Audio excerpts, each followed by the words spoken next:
Chapter 1548. West, do you understand this? Chen Zhao took out the magic scroll he'd gotten from Blood Mary the other day. What? What language is this? I don't understand it.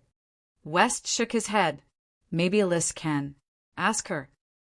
The most knowledgeable person in the association was Alice. After all, her bloodline contained half of the Witch Society's magic library. A while later, Alice was called to Qinzhao. Alice, do you understand this magic scroll? Is this ancient Greek? It's my first time seeing it. Alice looked at the magic scroll in shock. If it's your first time seeing it, how do you know it's ancient Greek? Chen Zhao was even more confused. I've read some ancient books that explain the rules of ancient Greek, Alice said. Then can you translate it? Alice shook her head. No one can translate it. Ancient Greek has long been lost. Some archaeologists now should have some understanding of ancient Greek, but most of their research is based on guesses or inferences from modern Greek phrases. But President, I'm afraid only people of that era can understand the ancient Greek on the scroll. Alice shook her head. Chun Zhao believed that there were definitely people in the world who could translate it. For example, Blood Mary the 23rd, who'd given him the magic scroll. However, the bet between them was only about the ownership of the spell. If he went to find her, she'd probably make some requests. Chen Zhao didn't want to beg her. Oh, Alice, do you have any books on the soul? Yes. President, are you going to change to soul magic? I'm suddenly interested. If you do, organize a set for me. I want all the books on the soul, even the basics. Alice slowly closed her palms. A ball of green magic appeared between her palms. The magic spun and sparks flew. Gradually, a brand new magic book appeared in Alice's hands. President, this is the most comprehensive book on the basics of soul magic, Alice said. Tell me when you're done. Chen Zhao accepted the magic book. It looked like it was only a few hundred pages long. So little. Are you sure it's the most comprehensive foundation of soul magic? Guild leader, soul magic is even rarer than necromancy magic. Since ancient times, there hasn't been a single person proficient in soul magic. Hence, very few people research soul magic. As far as I know, there are only a dozen or so books on soul magic. Hearing this, Chen Zhao could not help but feel dazed. A dozen magic books? That was indeed very rare. Compared to other types of magic, it was thousands of times worse. For example, elemental magic, divination magic, voodoo magic, and so on, there were thousands or even tens of thousands of magic books. However, there were only a dozen or so books on soul magic. One could well imagine how rare soul magic was. When he returned home with the magic book, Fei Lai was doing yoga in the yard while reading the Book of Changes.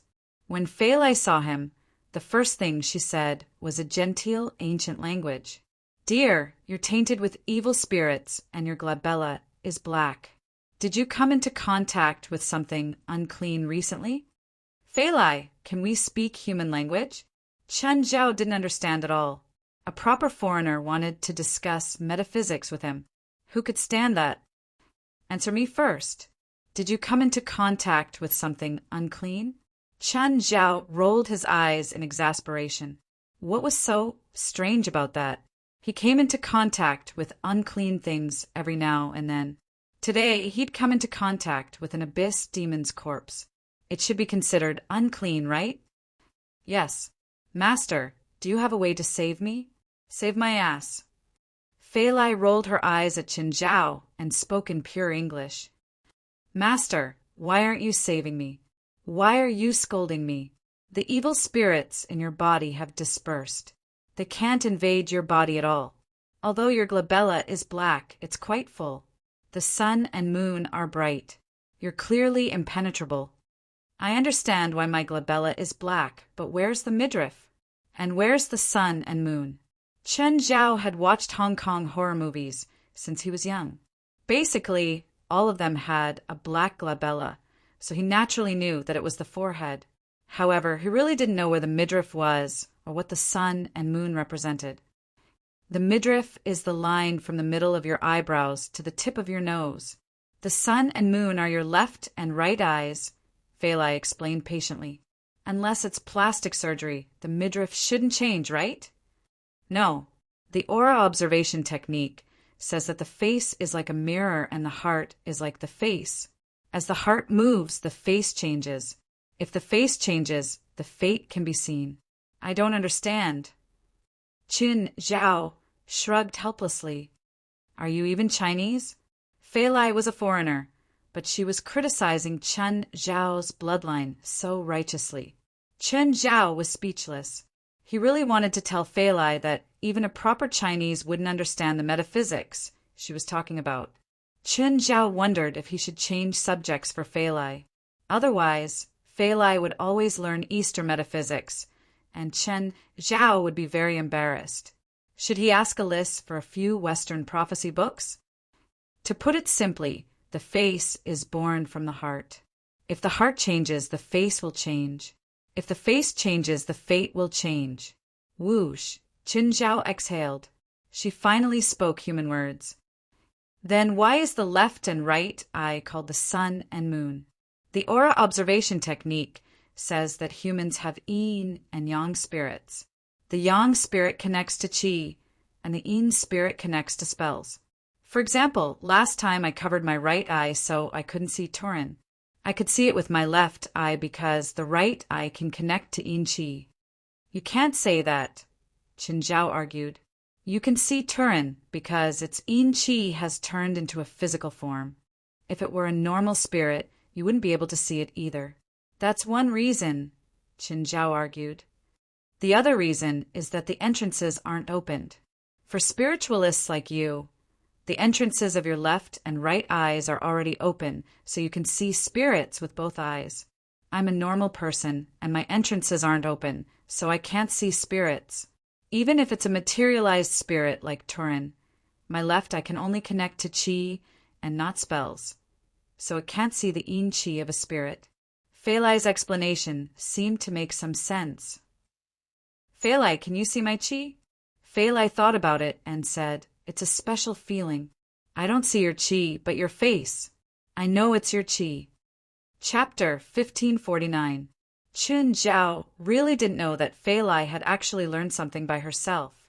After all, Qin Zhao's head hurt just from reading those ancient books. Qin Zhao also knew that Phalai had been learning Mandarin by herself when she was learning it. She would occasionally communicate with Qin Zhao or ask him some questions in Chinese. But now, Qin Zhao didn't even dare to say that he could teach Phalai. Little Jerlin and Larissa were playing beside the dragon's head. It had become an important entertainment spot for the two girls. Qin Zhao also sat in the dragon's mouth. Leaning against a tooth, he crossed his legs and read the magic book in his hands. The soul was the most mysterious thing in the world. Even gods didn't dare to say that they completely understood the soul. Qin Zhao read the first two sentences that were deliberately mystifying. He continued reading. Compared to the West, the East had a much deeper understanding of the soul.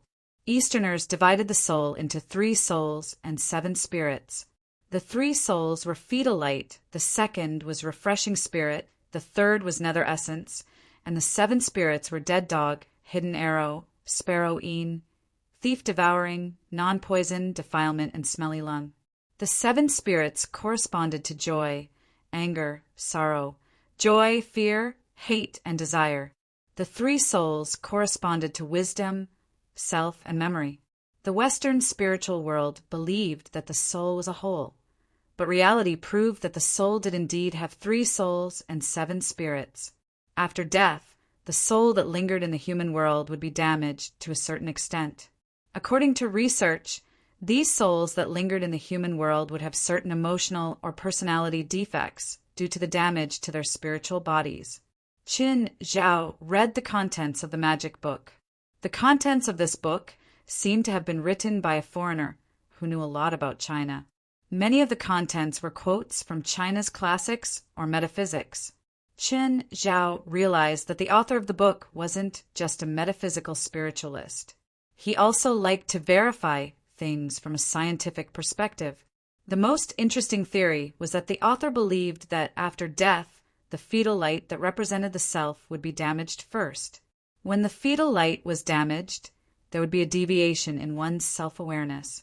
Other than representing self-awareness, the fetal light was also the outermost layer of protection for the soul. Then the refreshing spirit, which represented wisdom, and the nether essence, which represented memory, would also be damaged. The three souls were like onions. Once they were peeled off layer by layer, the 7 spirits mixed within would also start to dissipate. However, this process wouldn't last forever. In fact, it wouldn't last long. When the spirit body stabilized, the stronger spirit body would become an evil spirit. If the embryonic light was severely damaged, the spirit body would gradually evaporate like alcohol coming into contact with air. Chen Zhao found this theory interesting. It also mentioned that if the soul was completely shattered, the 7 spirits would dissipate like air. All the soul fragments would only be fragments of the 3 souls. Among them, the white light belonged to the embryo light, the blue light belonged to the refreshing spirit, and the green light belonged to the nether spirit. Chen Zhao took out the soul fragment he had extracted from the abyss demon. There were indeed white, blue, and green soul fragments in these soul containers. Chen Zhao looked at these soul fragments. If he used immortal power to forcefully repair them into a complete soul form, would each soul fragment become a complete and independent soul? Chen Zhao was a bit hesitant. It was like someone chopping off a person's hand and then cloning the person's arm. Give it a try. Chen Zhao picked up a blue soul fragment and poured it into his palm. Chen Zhao chose the blue soul fragment because it belonged to intelligence. It didn't have memories or self. If Chen Zhao used a white or green soul fragment, the repaired soul would have the abyss demon's memories or a self. It would definitely know his past. So Chen Zhao chose the blue soul fragment. Chen Zhao started to send immortal power into the blue soul fragment. The blue soul fragment started to expand, becoming bigger and bigger and bigger. However, Chen Zhao felt more and more pressure. No, he had to stop. Chen Zhao felt powerless. Chen Zhao didn't think it would be so difficult to repair one of the 3 souls. Repairing Max's soul had been very easy. Why was it so difficult now? Chen Zhao looked at the blue soul in his hand. It was half the size of a person now and had the shape of the abyss demon. However, there were many gaps. As expected, repairing these soul fragments was almost a god's power. Chen Zhao didn't think he could continue. Moreover, the more complete it was, the more difficult it was. The moment Chen Zhao stopped, the blue soul quickly dissipated. Chen Zhao hurriedly sent the blue soul into the container. However, the dissipation didn't stop. It continued. What was going on? The blue soul dissipated until it was the size of the original soul fragment. Only then did it stabilize. Chen Zhao frowned. Was it because it didn't have the protection of fetal light? After recovering his immortal power, Chen Zhao tried again. This time he needed a white soul fragment and a blue soul fragment together. Then he poured immortal power into it again. It was the same process as last time.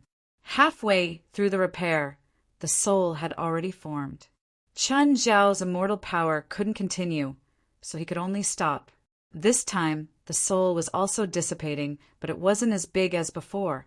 It was probably because of the protection of fetal light. After half of the soul had dissipated, it finally stopped. From its appearance, Chen Zhao could vaguely tell that it was a demon soul. This soul was still in a daze. Occasionally, it would raise its incomplete arm or float in front of Chen Zhao. Chen Zhao looked at the soul before him and thought about what to do with it. Never mind. I'll keep it and study it with Blackie. Thinking this, Chen Zhao put the half-finished soul back into the container. Just then, Chen Zhao's phone rang. It was 4. Chen, are you free right now? I'm busy, Chen Zhao answered without thinking. It's almost dinner. Then I'll call Fei Lai for said. Okay, why are you calling me? There's a troublesome patient in the hospital. I need your help, for said. Patient? I'm an illegal doctor. Don't forget that you owe me a favor. Who's the patient to you? Why are you calling me to return the favor for this patient? For rarely asked Chen Zhao to help treat patients nowadays. The patient is an important witness, but a month ago he got into a car accident. Get to the point. The patient has been unconscious for a month. If he continues to be unconscious, someone will be acquitted. What's your relationship with the suspect? Chapter 1550. Chen Zhao was pissed off, for had forced him to skip dinner. When Chen Zhao arrived at Chantilly Hospital, for was having dinner with another man in the hospital's cafeteria. The most important thing was that the man looked handsome and rich. If he were in the movies, he would be like Tony Stark. Seeing Four grinning from ear to ear at the man's teasing, Chen Zhao got even angrier. Chen Zhao walked up and said in annoyance, "For I rushed here without even eating dinner. You're having so much fun chatting with someone here. Am I disturbing you?" Moscow priest lifted his head and looked at Chen Zhao in confusion. "For is this your friend?" "Chin, did you come by plane? I thought you'd need at least an hour." For was also confused. The distance between Moon Coast and Chantilly Hospital was at least 80 kilometers. 30 kilometers were in the city. How did Chen Zhao get to the hospital so quickly? That was why For had come to the cafeteria to eat first. In fact, it was Chen Zhao's first time driving a sports car. In the past, it was just driving. Today, Chen Zhao was suddenly interested. He sped on the highway in his Porsche 918. Chen Zhao drove for less than 10 minutes on the 50-kilometer highway. With Chen Zhao's superhuman reflexes, driving close to 300 kilometers per hour was nothing. Of course, the price was that Chen Zhao would have to change the tires of his sports car tomorrow. After that, Chen Zhao felt bored. He wouldn't do it again, even if he was beaten to death. No matter how fast the sports car went, it couldn't be faster than Chen Zhao himself. There was no excitement to speak of. To be honest, Chen Zhao had tried it in front of his house. On the ground, Chen Zhao could run as fast as a fighter jet. Even Chen Zhao himself couldn't change the direction of his extreme speed. Unless he ran in a straight line, Chen Zhao would crash into the obstacles on the road. Up until now, Chen Zhao hadn't found any clothes that he could wear while running at full speed. Sometimes, Chen Zhao envied the Hulk's underwear. No matter how big his body became, no matter what kind of attack he suffered, it could still remain intact. Once Chen Zhao unleashed his full speed, the first thing to break would be his clothes. Even Qingyi Hayes couldn't protect his clothes. Recently, he had been thinking about using dragon scales to make underwear. Otherwise, once the battle started, Chen Zhao might give himself a torn clothes buff first. "Mr. Mesco, this is the doctor I introduced to you." Chen Zhao looked at Moscow. For some reason, he felt that Moscow was strange. But he couldn't tell what was strange about it. Mesco Pearl had an extraordinary aura and was handsome. He was tall and slender. Even if he were to appear on the runway, he would still look good. However, Chen Zhao felt that there was something indescribable about Moscow Prior. Temperament? Chen Zhao looked at Mason in confusion. For noticed that Chen Zhao kept staring at Moscow Prior with a strange expression. Mason also felt goosebumps from Chen Zhao's stare. "Sir, is there anything on me?" "Ah." Chen Zhao shook his head. "You don't seem to have any injuries, so you don't need my treatment." Four's face darkened. She'd already told Chen Zhao over the phone that it was a comatose patient from a car accident. Chen Zhao clearly didn't want to help. If Four didn't threaten him with a favor, Chen Zhao probably wouldn't move at all. "Mr. Mason is the biggest farmer in California. For introduced, he's my sister's boyfriend. He's also a medical professor at UCLA. The two shook hands. Chen Zhao put more strength into his grip. Mason's face reddened, but he didn't make a sound.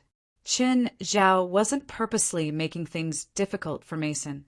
Chen Zhao only wanted to confirm if Mason was a spiritualist.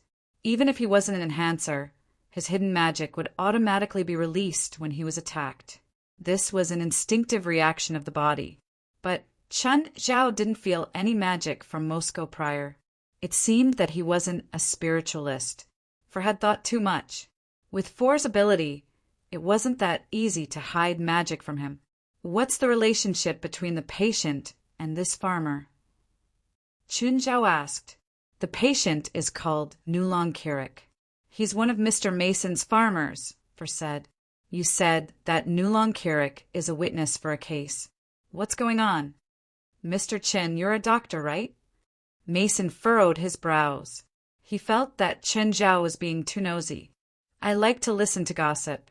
Only then will I be in the mood to treat patients. Hearing that, Mason and For both stared at Chen Zhao with darkened expressions. Do you know about the poisoning incident at Daipa Farm half a year ago? For asked. Chen Zhao froze. As a doctor, he obviously knew about it. It was said that 40 or so employees of the farm had a party at night and went to get some corn, potatoes, and sweet potatoes for the party. In the end, more than 30 people got poisoned and 13 died. The incident was huge. As a doctor, Chen Zhao had also received some data. He knew that they'd been poisoned with cyanide, and it was found in the food. Cyanide was extremely poisonous and had a high fatality rate. Most of the time, people died before they could even save them. Then, the police found cyanide on the plants in many fields of Daipa Farm. Cyanide couldn't be used to make pesticides, so it was obvious that someone had purposely poisoned the sprayed pesticides. 3 months ago, Nulong Kirik admitted that he was the poisoner and that the person who ordered him was Lila Gavich, a billionaire and the boss of Beck Chemicals. His main product is cyanide, For said.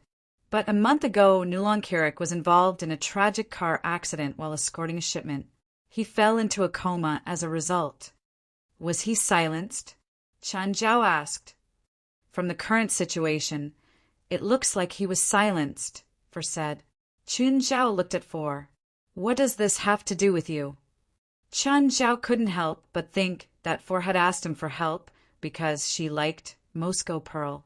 In the list of poison deaths, there's a child that I just cured. He's only 10 years old. He survived throat cancer, but he couldn't survive a conspiracy. Chen Zhao looked at Macy. Why did that patient stand out and expose us? Even if he turns himself in, he'll go to jail for decades. Remember the domain name of this book. 9 Heavens, Godly Emperor Mobile Version. Chapter 1551. One of the victims is Nulong Kirik's family. As a capitalist, Chen Zhao had gradually come to understand how sinister capitalists could be. Even if things seemed clear, it was not certain whether the truth was as everyone saw it. Of course, guesses were just guesses. Even if the truth was different, it had nothing to do with Chen Zhao. He was here to return For's favor. Actually, the sisters were quite similar. After For finished dinner, the three returned to the hospital. In the hospital, Chen Zhao saw someone he was familiar with, Charla. Charla had just anesthetized a patient and walked out of the surgery room. In America, being an anesthetist was the easiest and the highest paid job. Of course, a top-notch anesthetist like Charla sold her skills. One had to know that many anesthetics were harmful to the body, so the control of dosage was also very particular. Moscow looked at Chen Zhao. Chen Zhao seemed to know everyone in the hospital. The doctors and nurses that came and went all greeted him. Chen, can you hurry? There's still a patient waiting for you. He's been in bed for a month, anyway. There's no hurry, Chen Zhao said nonchalantly. He had no intention of speeding up at all. A female nurse walked over and said some nonsense. When they reached the ICU, Chen Zhao pushed open the door and saw an unconscious patient lying on the bed. After a month, Nulong Kirik was as thin as a stick. He could only rely on injections to maintain his life. This kind of ICU to maintain vital signs cost thousands of dollars per day. A normal family couldn't afford it at all. When Chen Zhao saw Nulong Kirik's soul, he was stunned. There was a nail in the head of Nulong Kirik's soul. Clearly, someone had done something to Nulong Kirik's soul. Who came here? Chen Zhao asked. Is there a problem? For asked, confused. Just asking, Qin Zhao said calmly. Other than the attending doctor, there should only be the nurses, For said. Aren't you the attending doctor? It's not like you don't know that I'm in charge of oncology. For rolled her eyes. I'm not familiar with neurology, other than the attending doctor and nurses. Did anyone else come in? Do I count? Moscow priest took the initiative to speak. Doesn't he have any other family to visit him? Yes, but now all of his relatives want to cut ties with him. Even though he has been unconscious for more than a month, not a single relative has come to visit him. Qin Zhao snickered. This was basically being betrayed by his own people. However, when he thought about it, it made sense. For a bit of money, he did such a thing, causing the deaths of dozens of people, and even his own family. It would be strange if such a person was not deserted by his friends and family. Qin, can you wake him up? For looked at him. Actually, she wasn't sure if Qin Zhao could wake slave Kirik up again. After all, he was in a vegetative state. Qin Zhao had awakened a vegetative state last time, but that didn't mean he would succeed the second time. I'll check first, Qin Zhao said. Qin Zhao walked up and checked Nulong's body. Nulong Kirik's body was basically unharmed. Then the problem lay in his soul. Qin Zhao moved his palm to Narang's forehead. Mason, who was standing behind Qin Zhao, suddenly raised an eyebrow. Even though Qin Zhao didn't turn around, he could see Moscow's every movement and expression. He really wasn't a normal person. Qin Zhao had always suspected that Moscow was a spiritualist. For spiritualists, if they sensed something, 99% of it would come true. Now that Qin Zhao confirmed that there was something wrong with Moscow, he was even more certain. As expected, a spiritualist's intuition was never wrong. Qin Zhao pinched the invisible nail between his two fingers. He pulled it lightly, and Nulang's soul moved along with it. Qin, do you have a solution? For asked. For, go out for a while. I have something to discuss with Mr. Moscow. What? For frowned. What couldn't he say in front of her? The consultation fee. I don't want you to see my ugly face. Qin Zhao grinned. For glared at him, annoyed. Even if she used a favor to invite Qin Zhao, she couldn't just let him take the consultation fee. Fine, I'll leave it to you. I'm leaving. For turned and left the ICU. Qin Zhao turned to look at Moscow priest. Mr. Moscow, you're a spiritualist too, right? Moscow looked at Qin Zhao and shook his head. I'm not. You're not? Mr. Moscow, you don't have to hide it from me. I'm indeed not a spiritualist, but I'm also from the spiritual world, Moscow said meaningfully. What do you mean? Qin Zhao was confused. Not a spiritualist, but someone from the spiritual world? Whatever. Since he couldn't understand, he wouldn't care. It didn't have much to do with him, anyway. So you stabbed the nail in his forehead? Qin Zhao asked. Yes. Moscow nodded. I did it. Why? Don't you want him to wake up? I did it to save his life, Moscow said. That car accident almost cost him his life. If I hadn't used a secret technique to lock his soul with the soul-locking nail, he would have died a long time ago, said Moscow Pule. Then take it off now, Qin Zhao said. Take it off? Are you sure? Moscow looked at Qin Zhao hesitantly. If I take it off, his soul might leave his body and dissipate. Take it off, Qin Zhao said calmly. I'm a doctor, Qin Zhao said calmly. I'm a doctor who knows a lot about the soul. Qin Zhao didn't even need to draft a lie. He'd only read one magic book and hadn't finished it. But in terms of treating soul damage, even Satan might not be better than him. Moscow reached out and took off the soul-locking nail. His technique was very special. At least Qin Zhao could see something, but he couldn't understand it. Moscow clearly didn't use any magic, and it didn't seem to be magic either.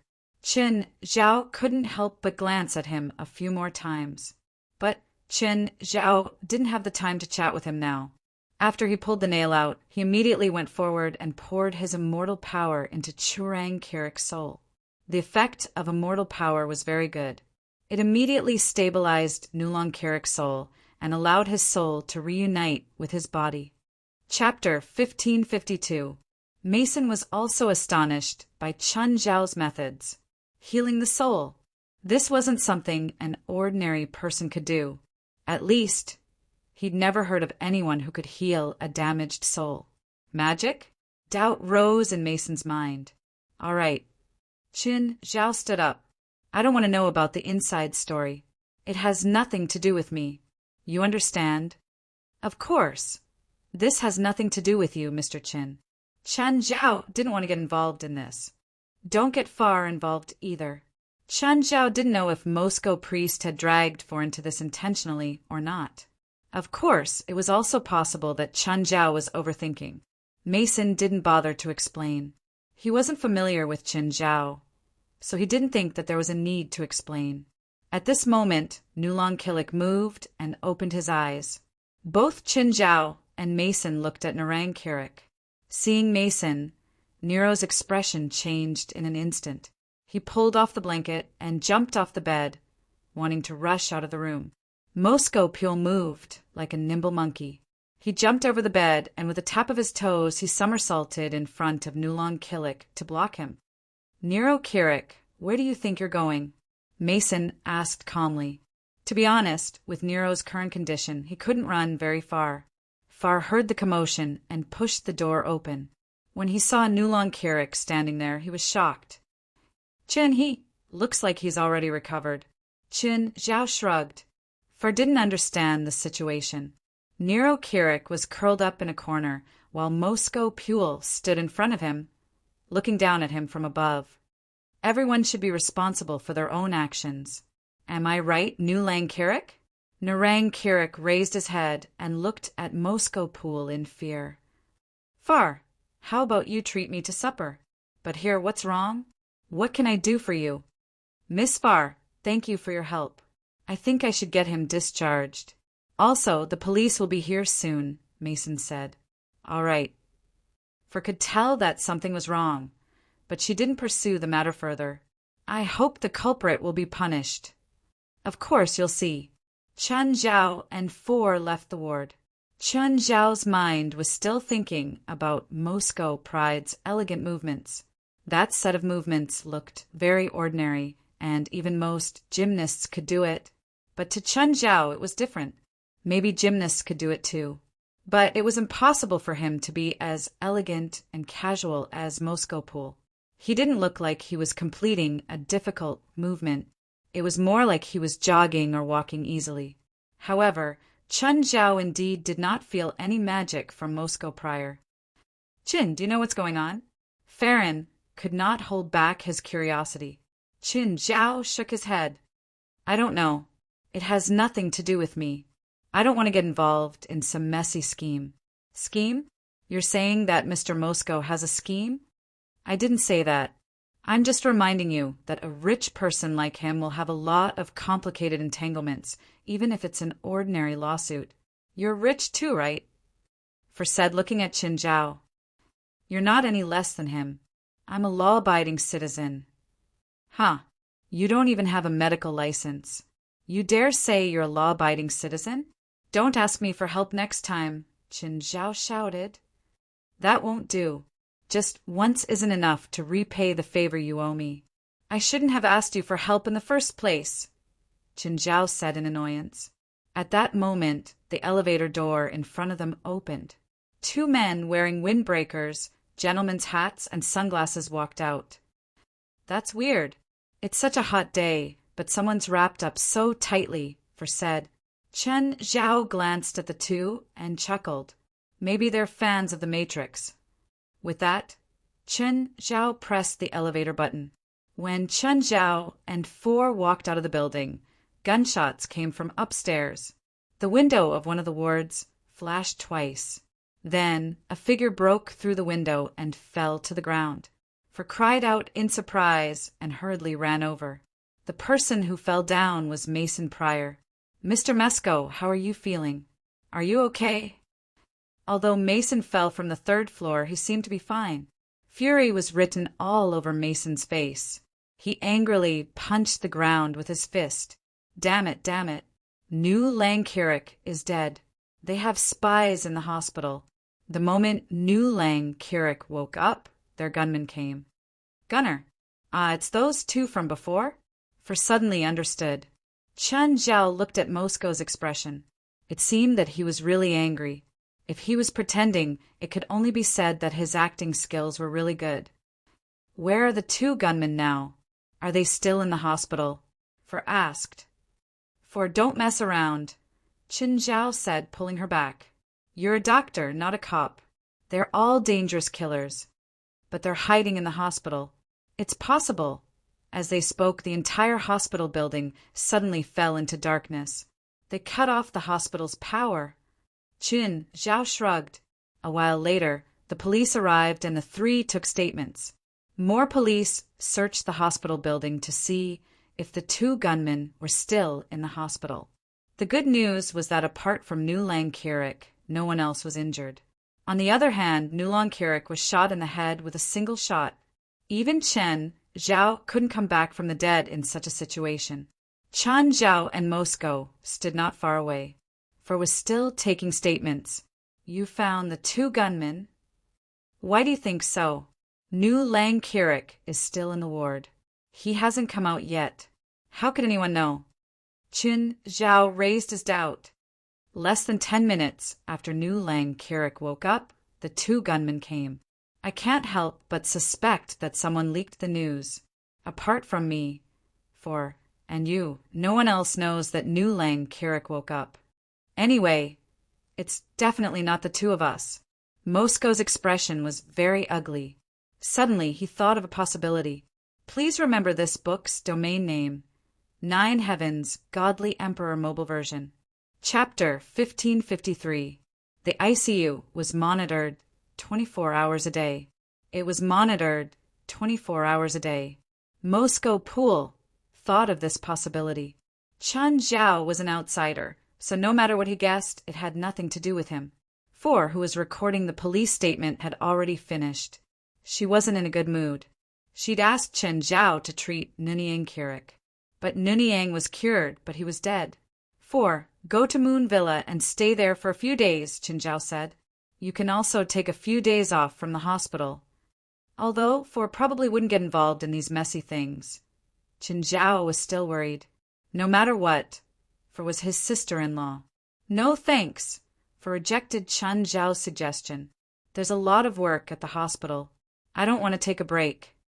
4 rejected Chen Zhao's suggestion. Stay away from that man, Chen Zhao whispered. He's dangerous.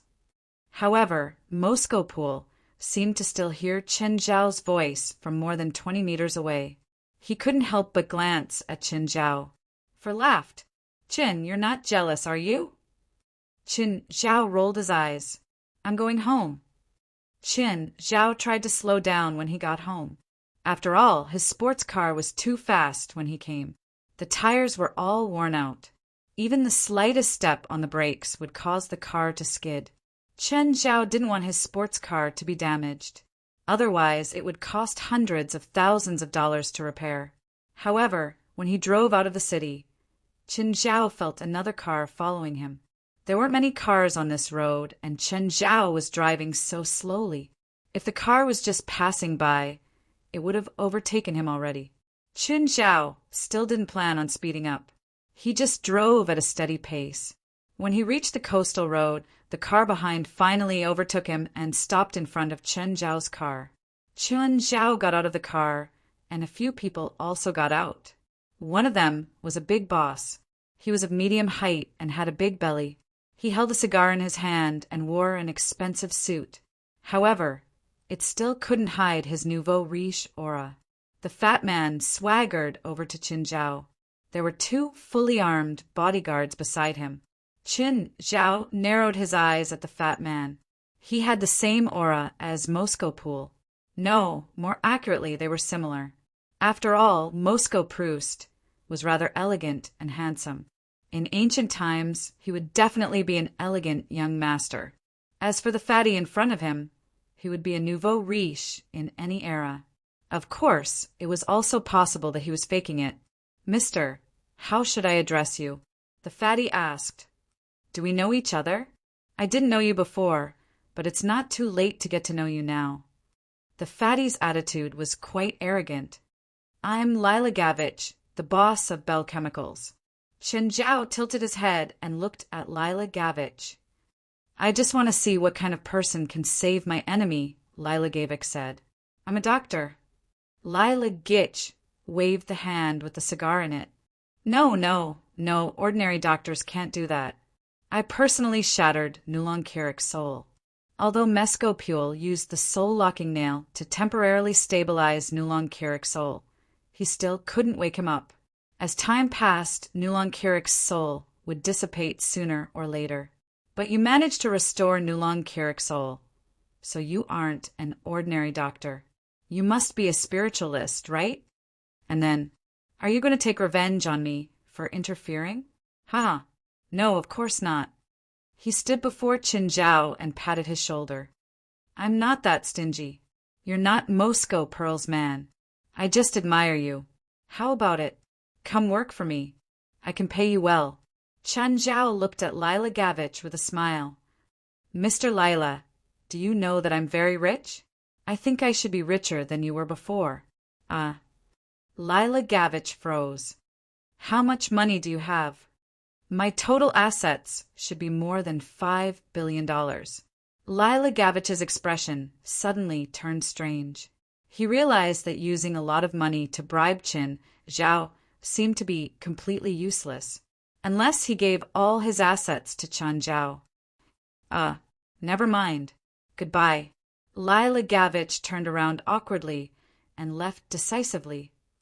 "Mr. Lila, I want to know, did you send the 2 killers in the hospital?" Lila Gavich looked back at Chen Zhao and nodded. "Yes. Do you want to interfere?" "No, just satisfy my curiosity." "Oh, that female doctor is my sister-in-law. I hope you won't hurt her accidentally." "Of course," Lila Gavich replied. "My battle with Mesco Pearl will not involve ordinary people." "What about the Daipa farm poisoning incident? You think they're ordinary people?" Lila Gavich asked unconcerned. Qin Zhao was stunned.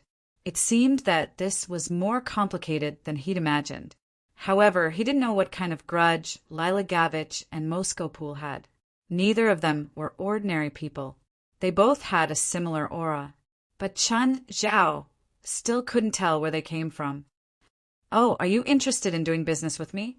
"No, I'm not interested in your grudges." Qin Zhao rejected directly. "I'm not interested."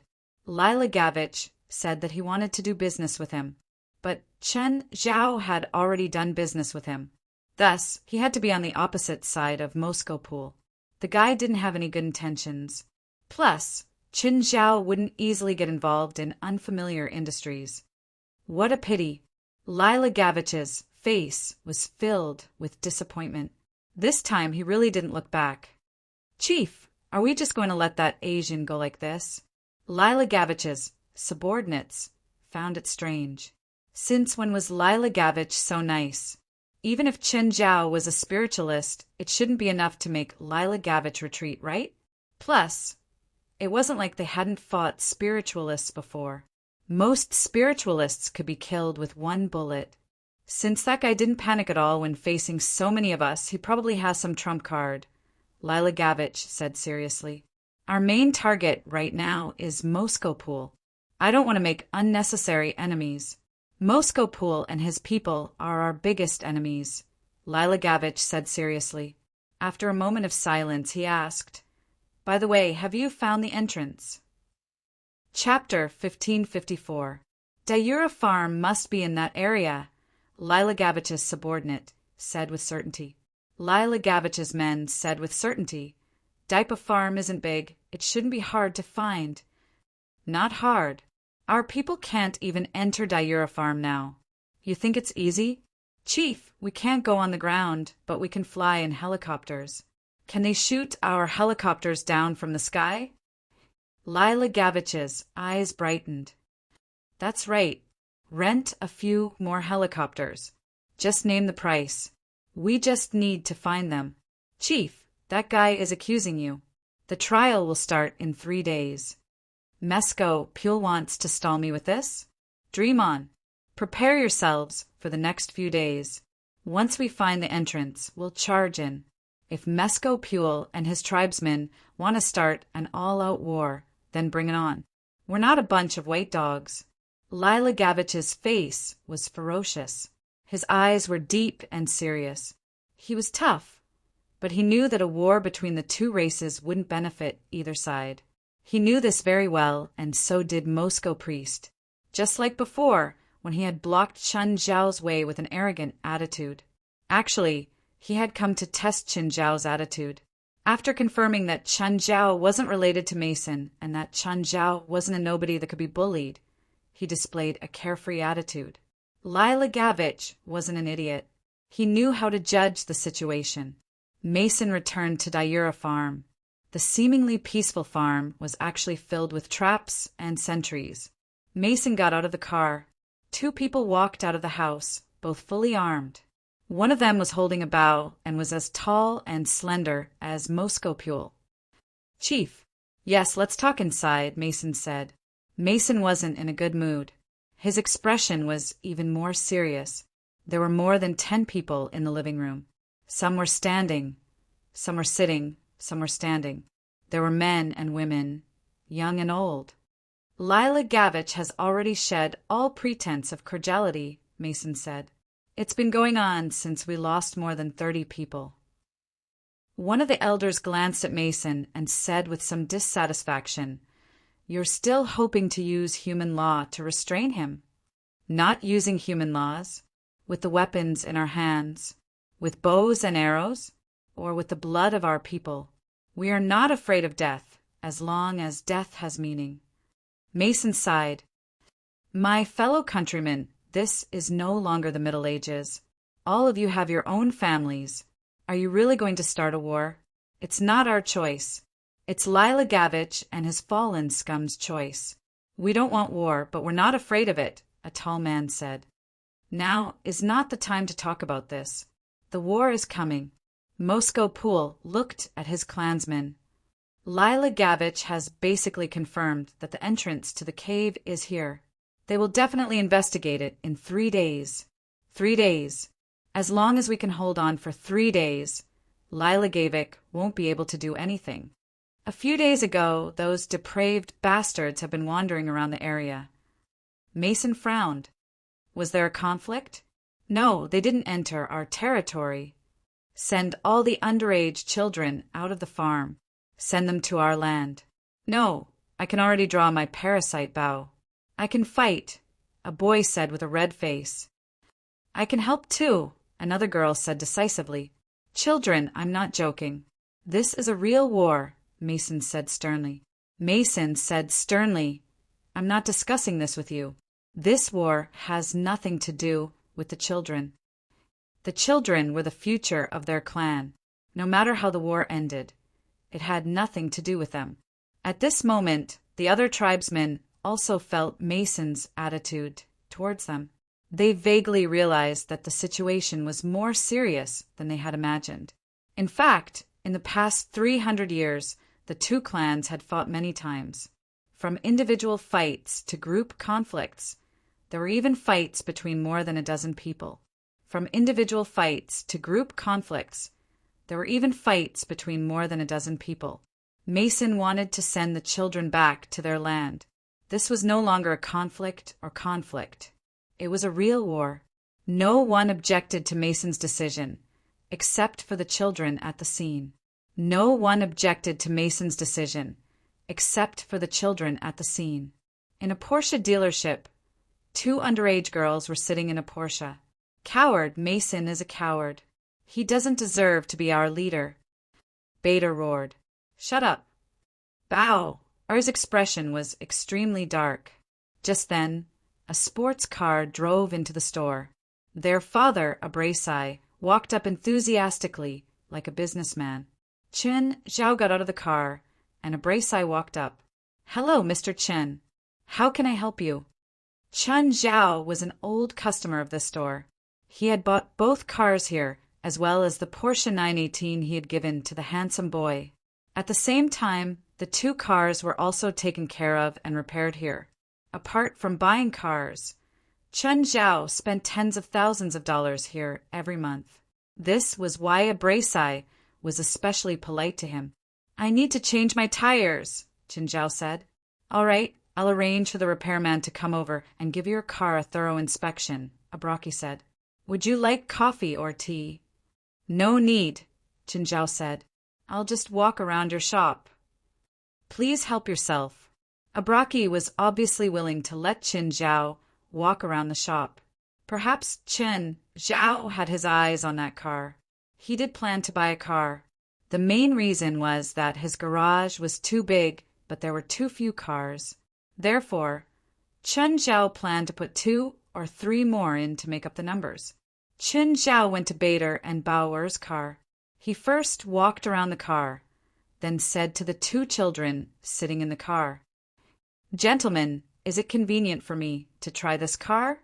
What if I don't?" Bader looked up at Chen Zhao, his tone rather unfriendly. Bauer tugged at Bader and then said to Chen Zhao, "Sorry, sir. My brother is an idiot." "Of course, beautiful lady, I can see that." Chen Zhao glanced at Bader. The kid was clearly in puberty. He was uncharacteristically rebellious toward everything. Hearing Chen Zhao's words, Bader immediately jumped up. "Kid, what did you say?" Chapter 1555. Abraki came up and slapped Bader's head. "Bader, shut up." After scolding Bader, Abraki turned to Chen Zhao. "Mr. Chen, I'm sorry. My son was too rude to you." Chen Zhao chuckled. What else could he do? Scold his son in front of his father? Although Bader was in his rebellious phase, he was still in awe of his father. Standing behind Abraki, he secretly clenched his fist for Chen Zhao. "Mr. Chen, what do you think of this car?" "It's not bad. I don't think I've seen it on the market," Chen Zhao said. "This is a Porsche 917 1960 commemorative edition. The entire design is the same as the 1960 version, but the engine is the latest model. Porsche only produced 3, and this is one of them. If no one buys it, it'll be sold to another store in 3 months." "How much?" Chen Zhao asked. $5,400,000. Abraki looked at Chen Zhao, his eyes shining. "Can I bargain?" Huh. Abraki rubbed his hands awkwardly and looked at Chen Zhao. "Mr. Chen, this is a Porsche car. It doesn't belong to me. I don't have the right to decide the price." "Fine. Help me with the procedures, and then I'll send you to my house." Abraki was overjoyed. He only earned a small amount from this car, but it was almost half of his monthly income. A few beautiful female employees surrounded Chen Zhao, serving him tea and water. One of them had helped Chen Zhao with the procedures when he bought a car. When she saw Chen Zhao, she didn't come over immediately. Instead, she went to the bathroom to touch up her makeup and then ran over to greet Chen Zhao. Bader looked at Chen Zhao, who was surrounded by a group of beautiful women. He couldn't suppress the anger in his eyes. He was the young master of this store, but the employees here never treated him nicely. Yet an outsider received such attention here. It was said that women were easily jealous, but in fact, men were no less jealous than women. After a while, Abraki walked over to Chen Zhao. "Mr. Chen, the tires are changed. Only the 2 back wheels were changed. The front ones are fine, so they don't need to be changed." Chen Zhao was a big client, but Abraki didn't dare to cheat him of his money. Losing a big customer for such a small amount of money was definitely the stupidest business. Someone like Chen Zhao could buy a $5 million sports car without even blinking. Abraki wouldn't kill the goose that laid the golden eggs. Under the greetings of the female employees, Chen Zhao drove away.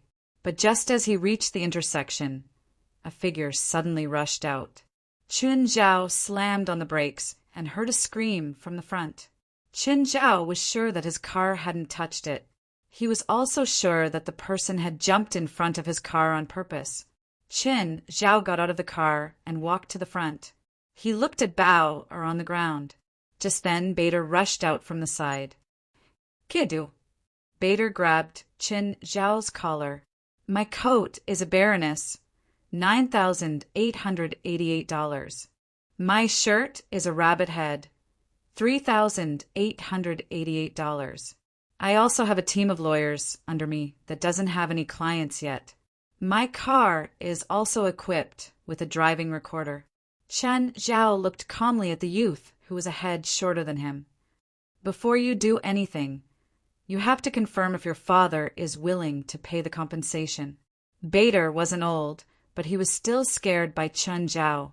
The so-called rebellious phase only happened to people close to you. Most youths felt that their families allowed them to be rebellious. That was why they vented their frustrations and unhappiness on their family members. But others wouldn't give in to them, such as Chen Zhao. If you do anything, I can guarantee that you'll be sent to the juvenile detention center for half a year. You think I'm afraid of you? Bader still looked aggressive, but his tone had softened. Clearly, he also realized that it wasn't a good idea to work with his sister to blackmail Chen Zhao. Kid, you should learn to control your emotions. Chen Zhao patted Bader's cheek. Bader was so angry that his face turned red. He gritted his teeth and stared at Chen Zhao. I'm going to kill you. Just because of that, I can let you stay in the juvenile detention center for half a year. Just then, Bao pulled Bader away and smiled sweetly. Sir, I'm really sorry about what happened earlier.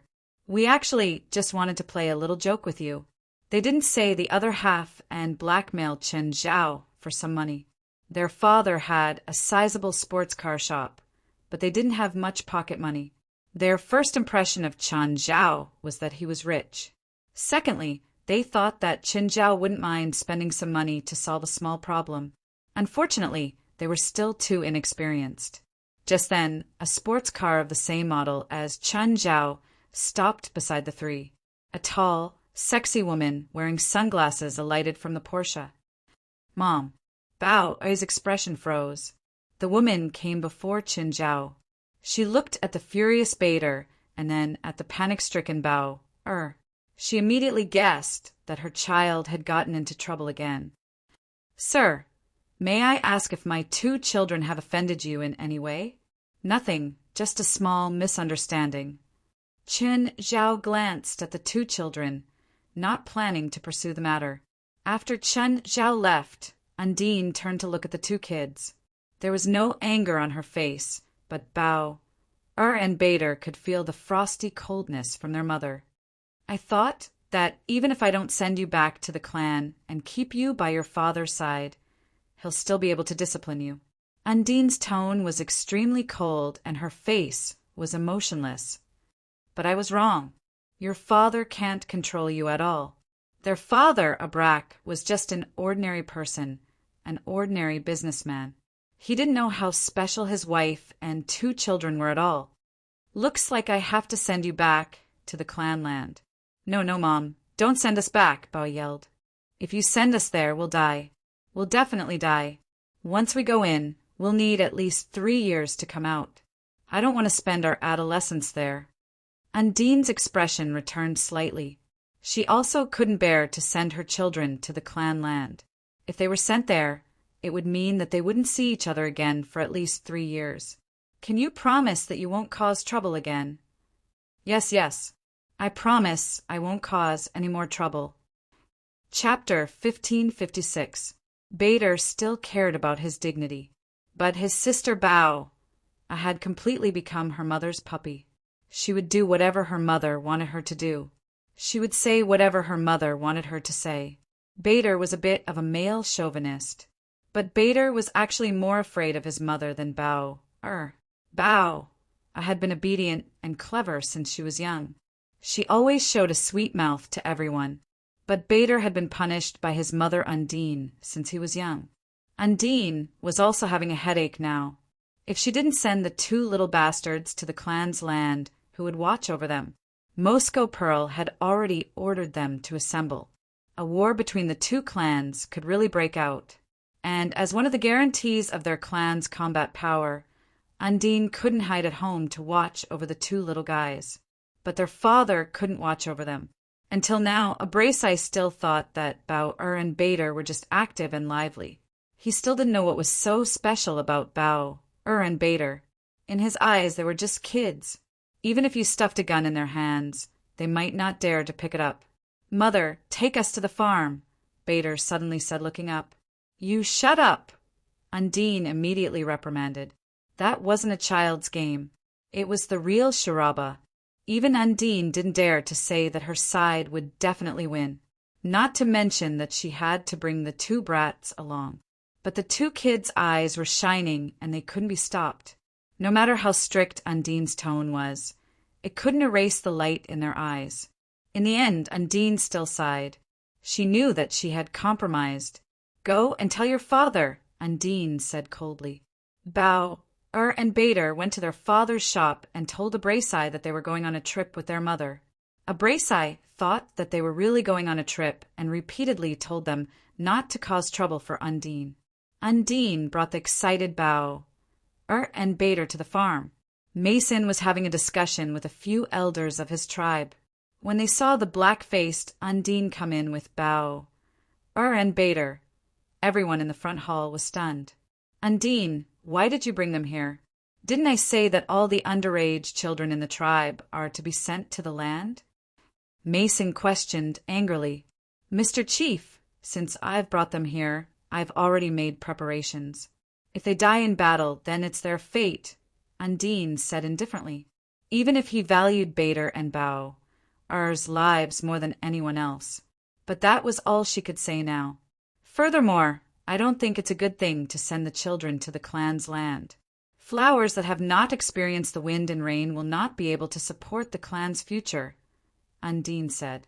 Mason and the other old men were stunned for a moment before they fell silent. "Since you are here, take a seat," Mason said softly. Hoo!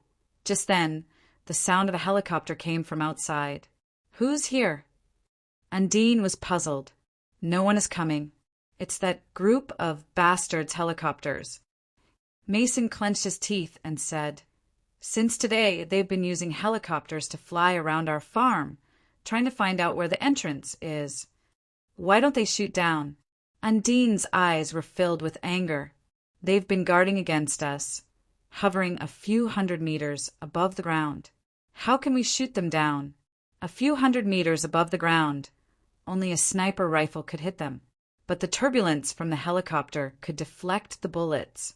Besides, there were many good archers in the tribe who used bows and crossbows, but not many who used guns. Of course, they were not stubborn people. They knew the power of guns. It was just that their tribe was born with great talent. He was gifted in using bows and crossbows. Almost every child could learn how to use a bow and crossbow in a short time." Undine walked out of the house and looked at the helicopter flying high in the sky. Her face was filled with anger. Although Undine was a woman, she was famous for her temper in the tribe. But now, their nemesis was doing whatever it wanted above their heads. How could she tolerate it? Undine grabbed a machine gun out of nowhere and fired furiously at the sky. However, doing so would only allow him to vent a little. Weekend Qin Zhao arrived at the headquarters of the association. Many people were gathered in the empty space. Klaus and the Lightning Team, Gaia, Little Grove, and Elite, Ruan Faxaban, Moraz, Jalanash, Giselle, Moore, and Alice. They were all going to explore the underground this time. Originally, Helis and Norma wanted to participate too, but their heat resistance was really not high enough. More accurately, their own magic made them very sensitive to high temperatures. They were even more sensitive than regular people. It wasn't just them. Many people in the association wanted to go underground too, but they couldn't reach the heat resistance standard, so they lost the chance. Both Chen Zhao and West were firm on this matter. Those who couldn't reach the standard couldn't go. There was no room for negotiation. Underground exploration wasn't a joke. Even Chen Zhao wasn't completely confident that he could bring them all back safely. There was a huge risk involved in this matter. After all, they weren't facing demons, but nature, the most violent force in the world. Are all the participants here? Chen Zhao looked at everyone. Previously, he'd thought about giving everyone a uniform, but he still couldn't come up with a style that everyone was satisfied with. Unexpectedly, everyone's uniform was the same this time. I'll say the ugly words first, Chen Zhao said.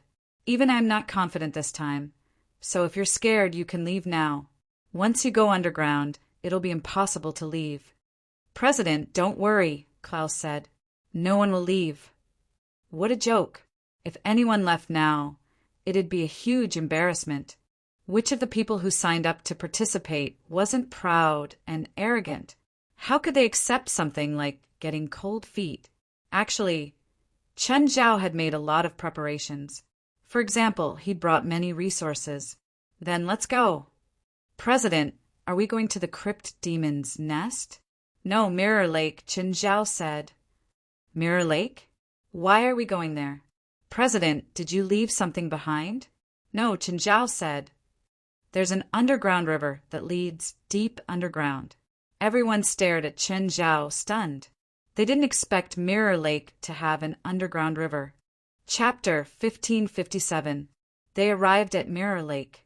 Everyone felt a little sorry for the once beautiful villa that was now only a ruin of Mirror Lake. Of course, to Chen Zhao, it was just a house. Even if it was destroyed 10 or 100 times, it would be fine as long as no one was hurt. The biggest value of Mirror Lake and the surrounding land wasn't the house. It was the natural scenery and some changes that had been made to the land, and the old turtle's internal alchemy that had sunk into the lake. Hey, are you really not going to consider buying accident insurance before we leave? Angelite's words drew everyone's angry glares. Angelit, do you want to die? Angelit, you better buy insurance first, or I won't be able to resist killing you. They all glared at Angelit with murderous expressions. Okay, stop messing around, Chen Zhao said. The underground river tunnel is over there. Is it okay for you to swim there? Angelit sprinted. He stepped on the water surface and dashed hundreds of meters away. He stood where he was. Chen Zhao flew over directly. When he was above Angelit, he looked at him in confusion. Angelit, how did you step on the water? President, my feet vibrate at a high frequency to increase the contact area, Angelit said. Chen Zhao looked at Angelit and realized that his legs had been moving at high speed. Just then, the others arrived one after another. Of course, apart from Chen Zhao, only Gaia and Jalanash could fly. However, they didn't choose to fly over. Instead, they chose to swim. People always said that magicians had poor stamina, but that wasn't the case. In fact, this was not the case. Most mages had much better stamina than ordinary people. Non-strengthening type spiritualists couldn't completely convert magic into stamina or strengthen their bodies. However, magic could still improve their bodies. Spiritualists were also much more resistant to damage than regular people. A grenade could cause fatal damage to a regular person, but it might not be fatal to a spiritualist. As for Klaus and the lightning team, they wouldn't be tired even if they swam 10 kilometers. Everyone arrived at the designated spot. I'll go down first, Chen Zhao said. You guys follow. You need to hold your breath for at least 3 minutes. Prepare yourselves. If anyone can't do it, just say it. I have a portable oxygen inhaler. In the end, no one asked for a portable oxygen inhaler. Chen Zhao dove into the water and into the entrance of the underground river. Compared to the difficulty of going up last time, going down was much smoother. After all, they were going with the flow. Chen Zhao was the first to go down, mainly to clear the obstacles. After all, this was the entrance to an underground river. Who knew what kind of things were sucked in every day? It could be a stone or a tree branch. Some of them were obstructed by the terrain and rocks. If the others were to follow the current and hit an obstacle at such a high speed, they would most likely be directly injured. Chen Zhao quickly cleared the obstacles along the way. The others also slid down and followed closely behind him. In less than 3 minutes, Chen Zhao's body lightened and he fell uncontrollably. Putong. Chen Zhao charged into the underground lake. Behind him, Gaia fell into the water. Then, the association members fell down one by one. When everyone emerged from the water, they were stunned by the scene in front of them. This place was not as dark as they had imagined before they set off, nor was it as scorching hot as they had imagined. At least within the range of this underground lake, everyone could still feel a trace of coolness. The surrounding rock walls seemed to contain some minerals. They were glowing weakly at the moment. However, the entire rock wall made the entire underground lake resplendent and gorgeous. There were some species in this lake that were completely different from those on land. Most of them had no vision, but they had extremely powerful senses of smell and perception. Last time, Qin Zhao had killed many of them. Now, there were no threatening creatures in the entire lake. From this, it could be seen that these species grew very slowly. They needed sufficient time to develop. It could be more than 10 years, or it could be decades, or even longer. Don't be careless, Qin Zhao reminded. There are some dangerous creatures in the water. In fact, everyone's area was within Chen Zhao's surveillance range. If there was really danger, Chen Zhao would be the first to react. While they'd been in the water, some larger creatures had indeed approached. However, they'd all been scared away by Gaia's dragon aura. Even if Gaia didn't transform, she still had her dragon aura. The more sensitive a creature was, the more sensitive they would be to this aura. "Let's go to the shore first," Qin Zhao said. When they reached the shore, they realized that there were many skeletons here. What happened here? "Last time I was here, I killed many creatures in this lake," Qin Zhao said as he poured out the water in the helmet. This helmet had been developed by Jalig. Although the main body of the helmet was made of metal, it was a metal that didn't conduct heat. It had very good heat insulation. The helmet's visor was dark glass. Apart from sniper rifles, normal guns couldn't penetrate it. Together with the dragon scale armor, it looked like a single soldier battle armor in sci-fi movies. Of course, this set of equipment was worn by Chen Zhao, Klaus, and the Lightning Team.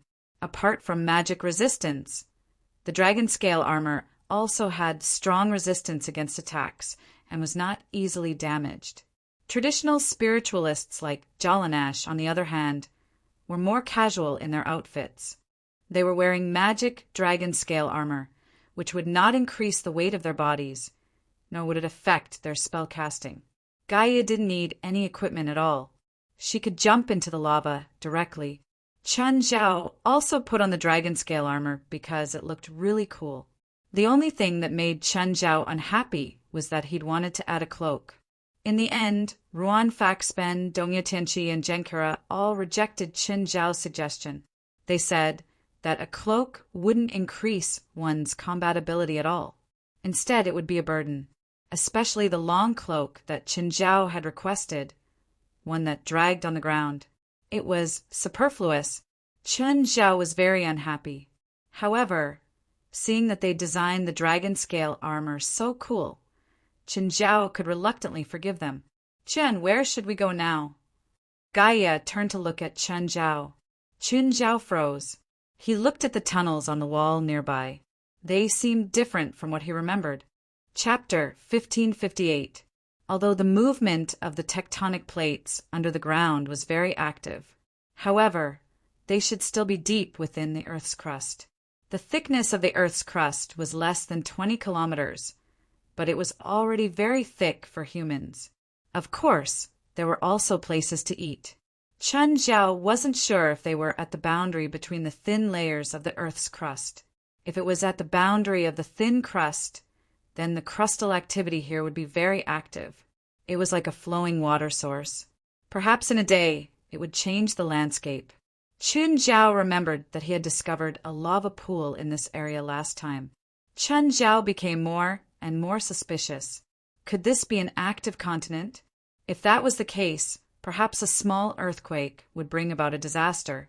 Of course, since they were here to explore, everyone must be mentally prepared. Just pick one. This one, Chen Zhao said casually. Qin Zhao lifted his foot and was about to walk into the chosen tunnel when Gaia said, "I'll walk in front." "Oh, then you take the lead." They were here for the trial anyway. If Chen Zhao took the lead, it would be meaningless. But since Chen Zhao didn't want to take the lead, he would take the tail. Gaia led the way, while Chen Zhao protected the back. But Gaia had just walked into the chosen tunnel. Suddenly, something red flashed by. Before Gaia could react, he was sent flying. It was a gigantic arachne. Chen Zhao was already quite familiar with the arachne. This arachne's main body was only 4 to 5 meters long, but its limbs were over 25 meters long. There was also a group of ordinary arachne following behind this big arachne. "Prepare for battle." Gaia stood up. She looked energetic and uninjured. Chun Zhao still stood at the back, not planning to attack. "These spider demons are great food," Chen Zhao reminded. "Their flesh contains a substance that can strengthen magic and body. I call this substance Earth Essence. Normal Earth Essence is white. If the content is higher, it'll be dark yellow or bright yellow. The best is gold. Don't waste it." Ruan Faxi was beside Qin Zhao. He didn't attack either. In fact, he took this opportunity to come here to look for some connecting materials that could not be found on the surface.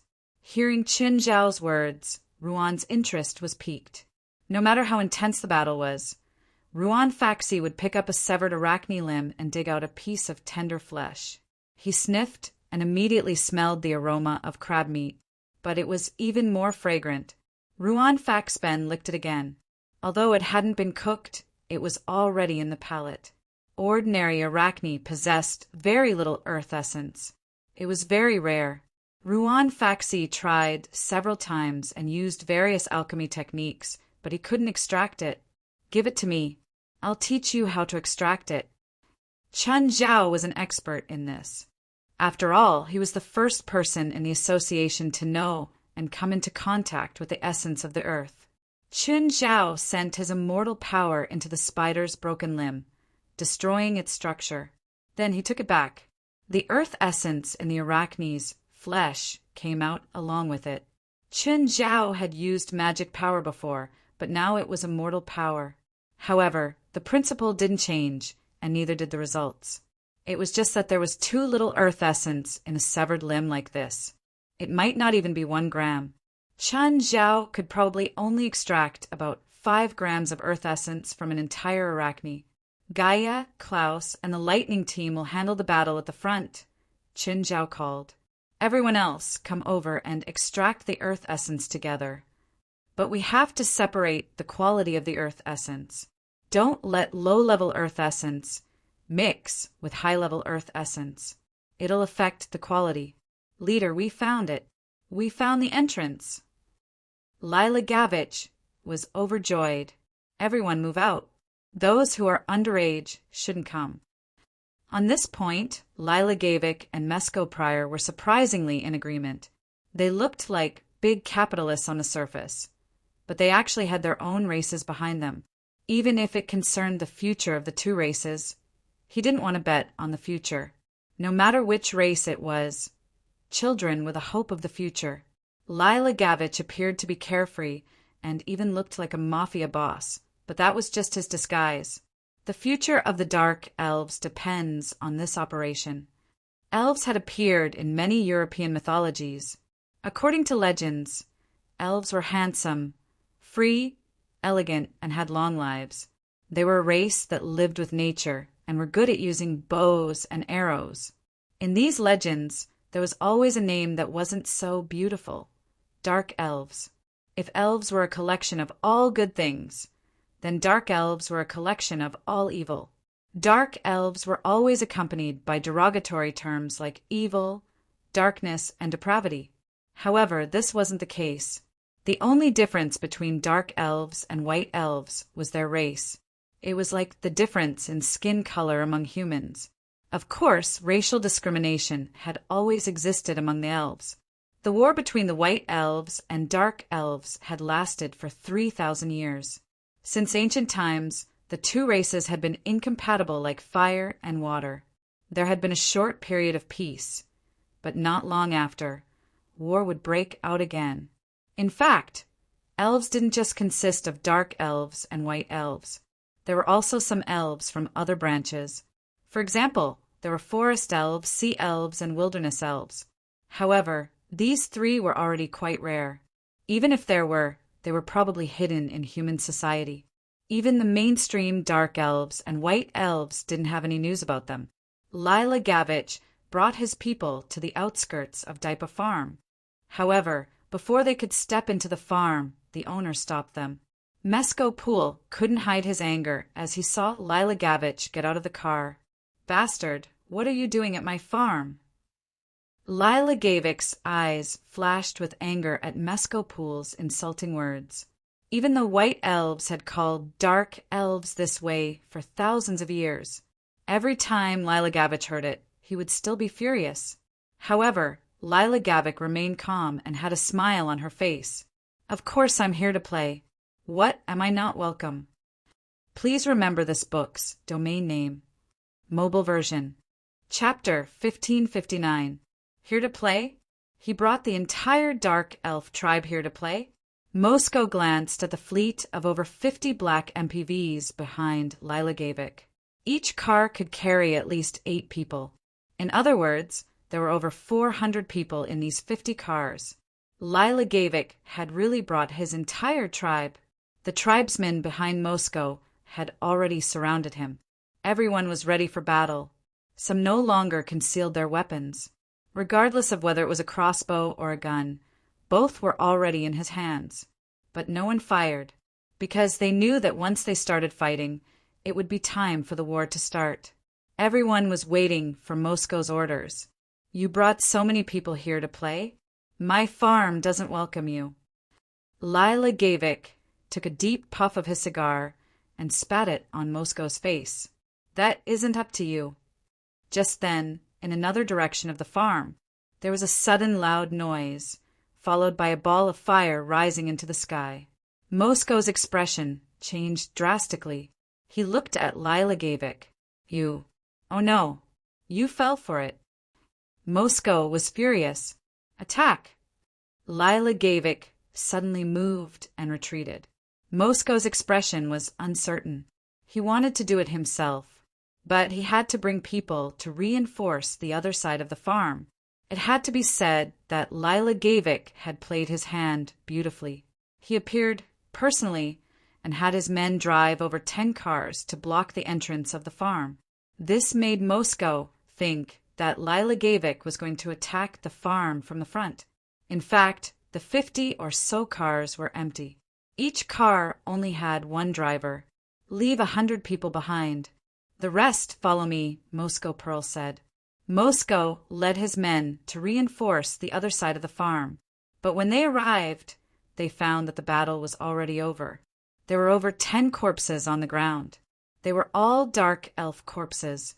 What happened? Did they retreat? Mosko asked in shock. "Patriarch, that's all they came. We've already annihilated all of them."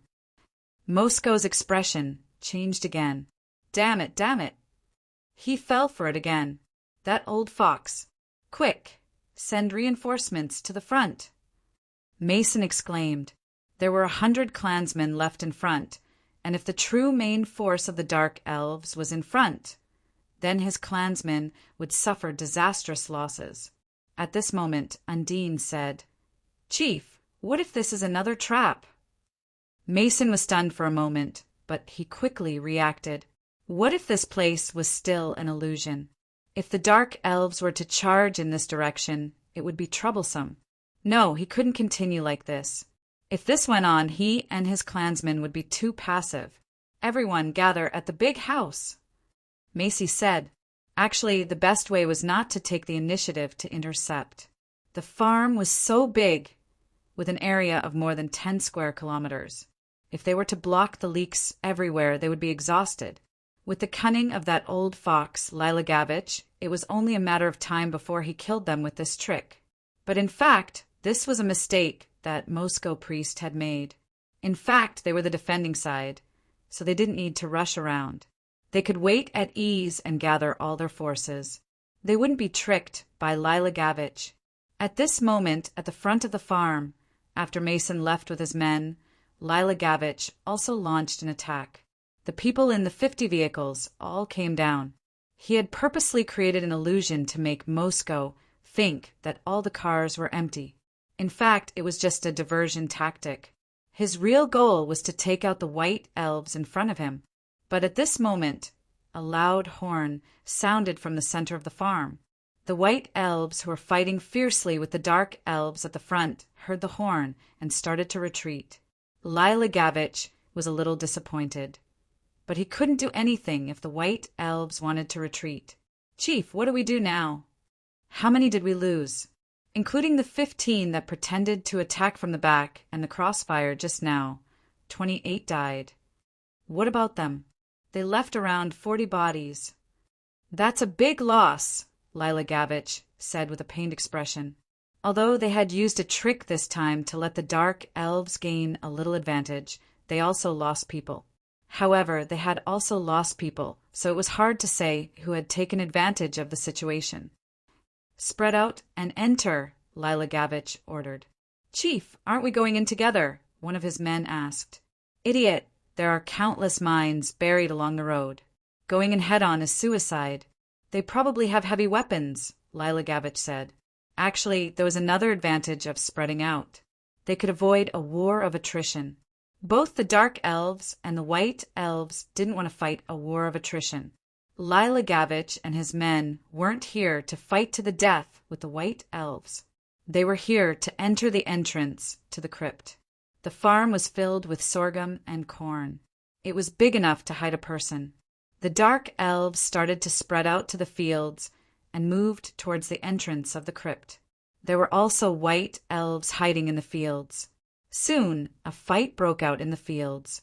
Lila Gavich walked towards the center of the farm from the main road. Thud! Lila Gavich suddenly felt like he had stepped on something. His reaction was extremely fast. It wasn't the reaction of a fat man at all. Lila Gavich dodged to the side. An explosion instantly engulfed him. But when the flames of the explosion dissipated, Lila Gavich continued forward unscathed. Boom, boom, boom. Who knew how many mines he had stepped on along the way? Lila Gavich wasn't hurt at all. That bastard Moscow Prowl, how many mines did he plant here? Lila Gavich cursed to himself. When this war is over, this farm will probably be destroyed. After all, there were hundreds of mines buried in the farm. If his men or children stepped on them, they would be in deep trouble. When he reached the end of the road, Moscow Prior stood in front of Lila Gavich. "Bastard, where are you going?" Lila Gavich's face twitched. He took a deep puff from his cigar. "What a hateful bastard. Can't you let me pass more easily?" "Your body can pass." Chapter 1560. With a flick of his right hand, Mescal shot a dagger at Lila Gavich. Asterisk Sway, asterisk Meng, asterisk Xiao Yin, asterisk Lila Gavich took a step back, but he was too slow. The end of the cigar in his mouth had been cut off. Lila Gavich looked even more displeased. He increased his strength and flicked his finger. Mescal shot out another dagger and cut off another half of the cigar in the air. The dagger didn't change its direction. It still shot at Lila Gavich. The moment it was about to hit Lila Gavich, Lilagovich, on the other hand, seemed to be transparent. The dagger passed through his head and scathed. It wasn't the first time Mescal and Lila Gavich had fought. He knew Lila Gavich's ability very well. Shadow, that was the ability of the Dark Elves, but it wasn't innate. Only the high dark elves could awaken it. Lila Gavich looked like a meatball. In fact, he was a high dark elf. The high dark elves could freely switch between reality and shadow. Be it physical or magical attacks, he could easily dodge them. Of course, this trick wasn't invincible. The high dark elves couldn't hide in the shadow forever. With Lila Gavich's current strength, he could hide in the shadow for 3 seconds. But for Lila Gavich, 3 seconds was enough to change the situation. Mescal shot 3 daggers in a row. This time, Lila Gavik had to hide. It was as if May C. Cole had countless daggers on him. No one knew where he hid the daggers, but he kept shooting them at Lila Gavik. Suddenly, Lila Gavik lifted his clothes. Mescal looked up. He saw that Lila Gavik's clothes were full of grenades. Mescal's expression changed, and he quickly retreated. But at this time, Lila Gavik had already taken off his coat and thrown it at Mescal. Mace Keller moved even faster. He pointed at the jacket that was full of grenades. A white light shot out from Mescal's finger and instantly enveloped the coat. Under Mescal's control, the coat suddenly rose into the air. Bang! It wasn't the sound of grenades exploding. Those weren't grenades at all, but smoke bombs. Oh no! Mason Koppel groaned inwardly. He had been tricked again. That damned old fox. The smoke bomb instantly enveloped the area. Lila Garovic laughed proudly. But at this time, Mescal could no longer see Lilij. Ouch! Lilij suddenly cried out in pain and reached out his hand. Lilijiwix was surprised to find it was a little girl. Then a roar came from the fog. Let go of Bow Air! Lila Gagewitch grabbed at the thick fog with his other hand, and Bader was also caught in his hand. This is an adult's game. Kids get lost. Although Lila Gagewitch and the White Elves were mortal enemies, however, he still had a moral bottom line in his heart. Lila Gajevic threw the two kids out of the thick fog. Lilijevic had no intention of fighting. His real goal was not to fight to the death with the White Elves. He planned to enter the entrance of the crypt. These smoke bombs were not ordinary smoke bombs, but special magic smoke bombs. These magic smoke bombs could quickly spread around in a very short time. Soon, half of the farm was shrouded in the thick fog released by the smoke bombs, with the center of the farm as the origin point. Lilijevic walked in the direction of the entrance of the crypt. At this time, Mescal could not find Lilijevic at all. He could not even tell where he was going. Lilijevic was quite pleased with himself. This time he had schemed against Mescal and played him around. It was a rare victory, but at this time a chill approached. Lilijevic stopped in his tracks and caught an arrow between his fingers. Lilijevic saw Bow Air's figure flash in the thick smoke. At this moment, Bader launched another sneak attack. However, he was facing Lilijevic, a high dark elf. Even if he didn't use the shadow element, he had absolute power under his bloated appearance. Lilijevic clenched his left hand, and Bader's fist was caught by him. Little guy, if you don't get lost, I won't go easy on you. However, Bader responded with a kick to Lilijevic's crotch. Damn fatty, do you think I'm afraid of you? Lilijevic suddenly pulled Bader. Bader screamed as an arrow hit him in the shoulder. Bow Air, you shot me. Ah, sorry. Bow Air apologized in the thick smoke. Lilijevic snickered. These two little fellows posed no threat to him at all. However, the game ended here. Lilijevic threw Bader aside and continued to walk toward the entrance of the crypt. Soon, Lilijevic found the entrance. Uffed. Lilijevic laughed strangely again. Mescal had planted many mines at the entrance. However, this mine was no threat to him. Suddenly, Lilijevic frowned as Bader attacked again. However, he did not know that there were a large number of mines buried here.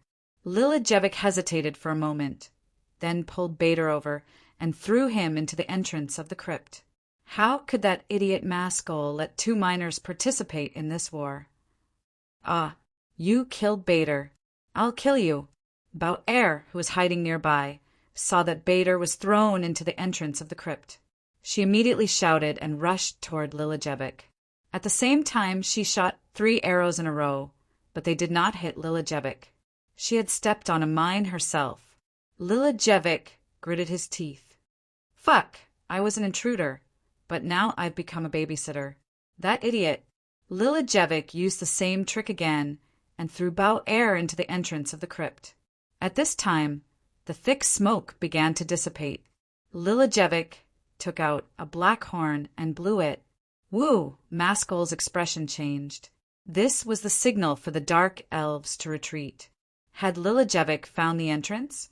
Maskol rushed to the entrance and saw Lilajevic standing there. "Are you here to see me off, Maskol?" Lilajevic grinned at Maskol. Chapter 1561. Mosko's face darkened. He could no longer stop Lilajevic now. Lilajevic was just too cunning. He had thought that Lilajevic would fight him head-on, but it turned out that Lilajevic had no intention of doing so. He had been trying to avoid an all-out war. Now, Lilajevic had one foot in the entrance. But at this moment, a frost arrow shot over. Lilajevic dodged it with a shadow, but the frost arrow exploded in an instant. The cold air it released turned into an ice wall, blocking the entrance. At that moment, Mosko Pool and Lilajevic's expressions became very interesting. Mosko had thought that he had lost. Lilajevic had thought that he had won too, but the result had been reversed. The entrance was sealed in ice. Most importantly, Lilajevic had no choice but to retreat. This was the center of the farm. The dark elves had already retreated after hearing Lilajevic's horn. Now there were only white elves around. Seeing Undine walk out, Lilajevic's expression became even more interesting. "Hi, Undine, I'm so happy to see you." "Fatty, how do you want to die?" Undine asked coldly. If it was just Mosko and Undine, Lilajevic would not be afraid. Even if he could not win, he could still escape. But now he definitely did not have to face just Mosko and Undine. "When are you going to divorce that useless man?" Lilajevic asked with a shy face. "You're still talking nonsense when you're about to die." "I'm babbling nonsense? I know you've been living apart for a year." Lilajevic smiled. "Oh, I saw your 2 kids just now. They're called Bau and Beta, right? Where are they now?" "I accidentally threw them into the entrance of the crypt. By the way, don't worry, I left a mark on them." Now it was Undine and Mosko's turn to change. "You damned fat pig!" Undine roared angrily. What an affectionate title. Lilajevich seemed to enjoy the affectionate title. "Undine, don't open the ice seal." Mason looked at Undine. Lilajevich smiled but said nothing.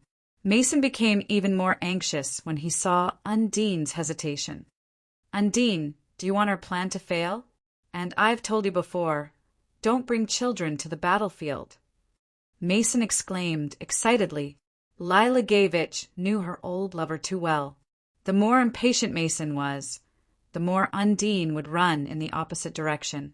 Undine looked at Lilajevich and said coldly, "They are your children. If they die in there, I'll make sure you die a horrible death." Lilajevic's expression became even more interesting. He opened his mouth for a long time, but no sound came out. After saying that, Undine pointed her finger, and the ice wall instantly cracked before collapsing. Instead, Lilajevich jumped into the entrance to the crypt. Lilajevic kept slipping down, her mind a mess. "No wonder they could find me in the thick smoke," Lilajevich muttered to himself. "They have dark elf blood." Outside the entrance, Mason glared at Undine angrily. Before he could speak, Undine sprinted and jumped into the crypt. Mason's expression changed. After a moment of hesitation, he still jumped in. Since Lilajevich had already entered the crypt, he couldn't fall behind. The battle ended. "Is anyone hurt?" "Raz," Chinzhao said, "you're in charge of checking them. If they're injured, treat them." It was a good battle. They'd killed hundreds of spider demons, including a big one. There was a big bottle of the most common earth essence, about 2 liters.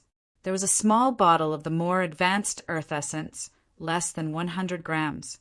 There was also a small bottle of the best golden earth essence, about the same amount as the advanced ones.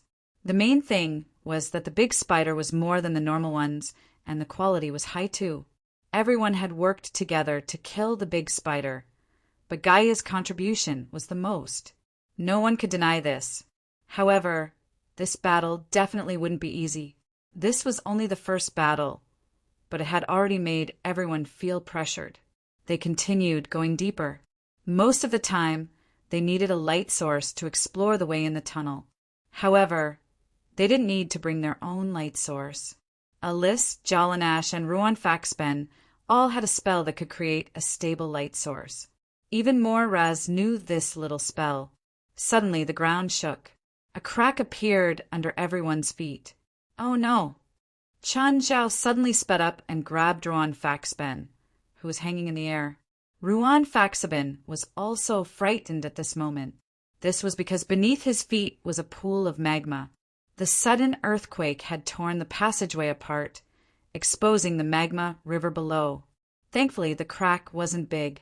They could jump over it. However, this earthquake still served as a reminder to everyone. The danger they faced wasn't just from the underground creatures. There was also the power of the earth. This was the biggest threat. Even Chen Zhao didn't dare to say that he could protect them completely. Chun Zhao still walked at the back. This was a good position. He could observe everyone in front. But the second earthquake came again. It was even stronger than the first. Chun Zhao saw that the rock layer above the tunnel seemed to be falling. Fuck! Without thinking, Chun Zhao charged forward. He pushed up with his arms and lifted the huge rock layer up. However, the force of the fall was far beyond his imagination. No, 10,000 techniques returned to one. Chun Zhao immediately used his ultimate move. Instantly, Chun Zhao's strength increased several times. Chin. Gaia looked back. Go over. Chun Zhao still felt the pressure. The weight of the rocks connected to it was probably 1,000,000 tons. Right now, Chun Zhao was barely hanging on. He was relying on the friction between the rocks and the ground to barely hold on. Hurry, I can't hold on anymore. Chun Zhao roared. Chun Zhao's veins were bulging. He didn't know how long it had been since he'd been so tired. Of course, as long as they all went over, Chun Zhao could let go. No one dared to delay. They all ran forward with all their might. The more they dawdled, the more pressure Chun Zhao felt. Please remember this book's domain name, 9 Heavens Divine Emperor Mobile Version. Chapter 1562. Chun Zhao wasn't the first to collapse. It was the ground under Chun Zhao's feet. A huge force poured into the ground that Chun Zhao's feet were supporting him. The ground began to crack and then completely collapsed. On top of that, there was a huge pressure on Chun Zhao's head. In an instant, Chun Zhao was pressed down. He couldn't leave even if he wanted to. Fortunately, the toughness of his body wasn't enough to crush Chun Zhao. Chun Zhao's body fell into the lava. At the same time, there were rocks as big as small mountains above him. Thankfully, the weight of the rock wasn't completely on Chun Zhao. After falling into the lava, the mortal power in his body became even more active and covered his body. Chun Zhao started destroying the rocks on his body. After more than 10 minutes of effort, Chun Zhao finally crawled out from under the rock. The dragon scale armor on his body was still intact, and his helmet was not damaged. Chun Zhao poured the lava out of the armor. Chun Zhao looked around. There was a river of lava around him. Chun Zhao flew above the lava river and moved along it. Some places were blocked by the terrain, so Chun Zhao had to jump into the lava river again and walk through it. But overall, the road was quite spacious. Chun Zhao arrived at the lava lake. It was the one where he had met the phoenix. Even though he was flying above the lava lake, he could still feel the scorching heat waves. But now, even if lava was smeared on his face, it wouldn't hurt him at all. Not to mention that it was just a heat wave. However, if he soaked in lava, it would still consume a lot of immortal energy. Therefore, Chun Zhao didn't want to stay in the lava forever. Chun Zhao couldn't find any traces of the association members. He could only stroll around by himself. As for their current situation, Chun Zhao wasn't sure. Chun Zhao saw some caves around the lava lake. Some of the caves were spewing lava. Chun Zhao arrived at the entrance of one of the caves. He sensed that there were signs of life in the depths of the cave. It didn't matter if he was a member of the association or a monster from the underground. Chun Zhao's senses weren't as clear as the small world. However, this perception was similar to superhuman hearing.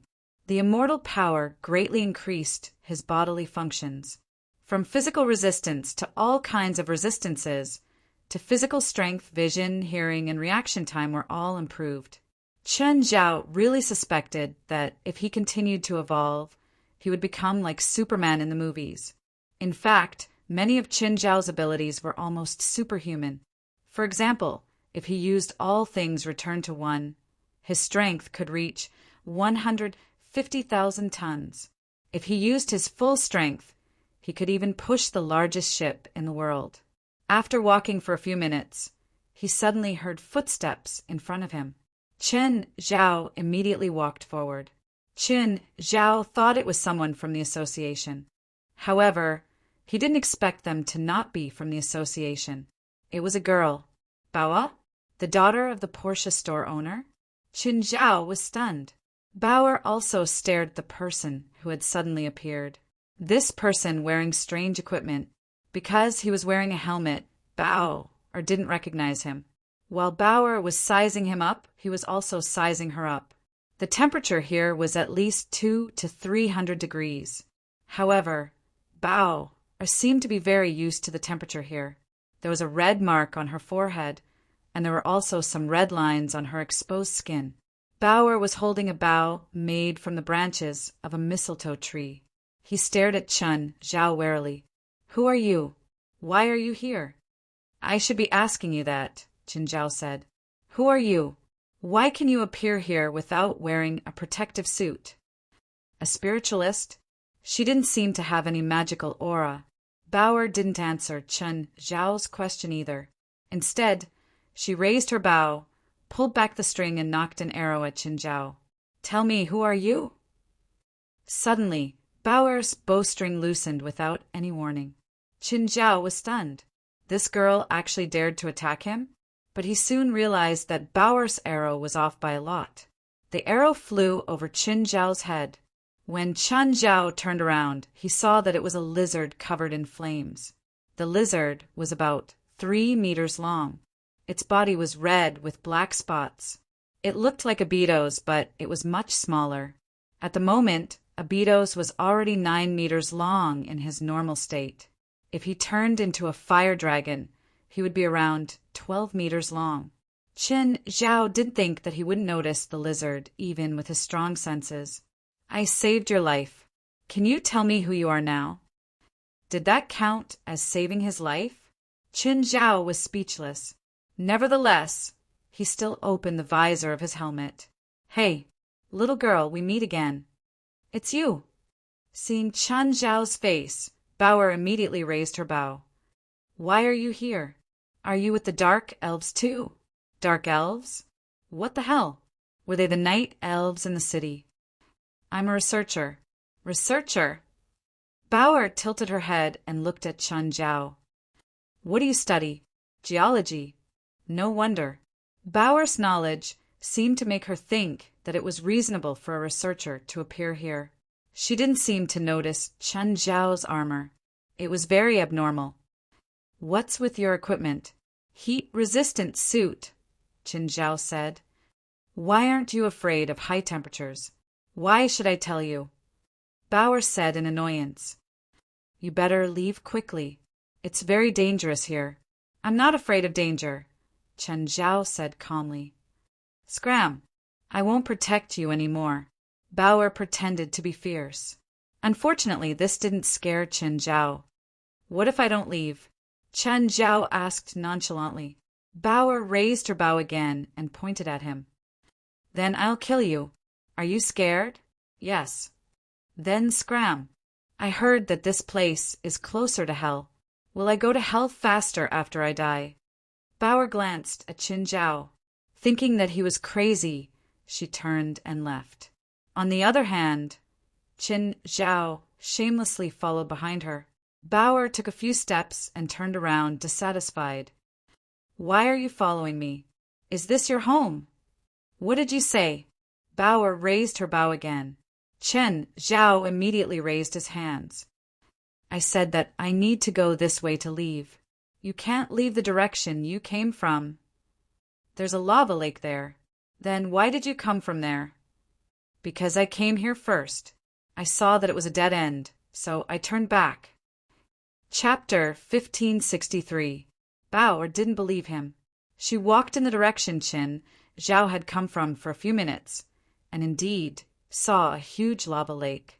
No matter how much she didn't believe him, she could only believe him. After all, even if she possessed a special bloodline, it was impossible for her to cross the magma lake. Bao and Bader's bloodline was very special. They were twins. They also had white elf and dark elf bloodlines. Of course, this also proved that white elves and dark elves were actually the same race. How did humans differentiate between species? Those that could mate and reproduce were the same species. For example, yellow, white, and black people could reproduce together and give birth to the next generation. So, no matter their skin color, they were actually the same species. Humans, monkeys, and chimpanzees couldn't reproduce. They were primates, but they weren't the same species. No matter how much white elves and dark elves looked down on each other and hated each other, it couldn't change this fact. Bao and Bader's mother, Undine, had the ice bloodline, but they'd both awakened the fire bloodline. In this hot environment, they wouldn't be hurt. Instead, they'd become stronger and stronger. So Bao was still wary of Chen Zhao. But it wasn't because she was afraid of him. It was because this was her home turf. Chen Zhao poked the red pattern on Bao's arm with his finger. The red pattern looked quite beautiful. This was probably why Bao wasn't afraid of the heat. "Don't touch me," Bao said fiercely. "I'll kill you." But no matter how she pretended to be fierce, it was hard to scare people. "Why did you come here?" Chen Zhao asked curiously. "None of your business." Bao glared at him. "Tell me about elves, and what's with the dark elves you mentioned just now?" "You don't need to know." Bao rejected his question. Just then, 3 fire lizards appeared before them.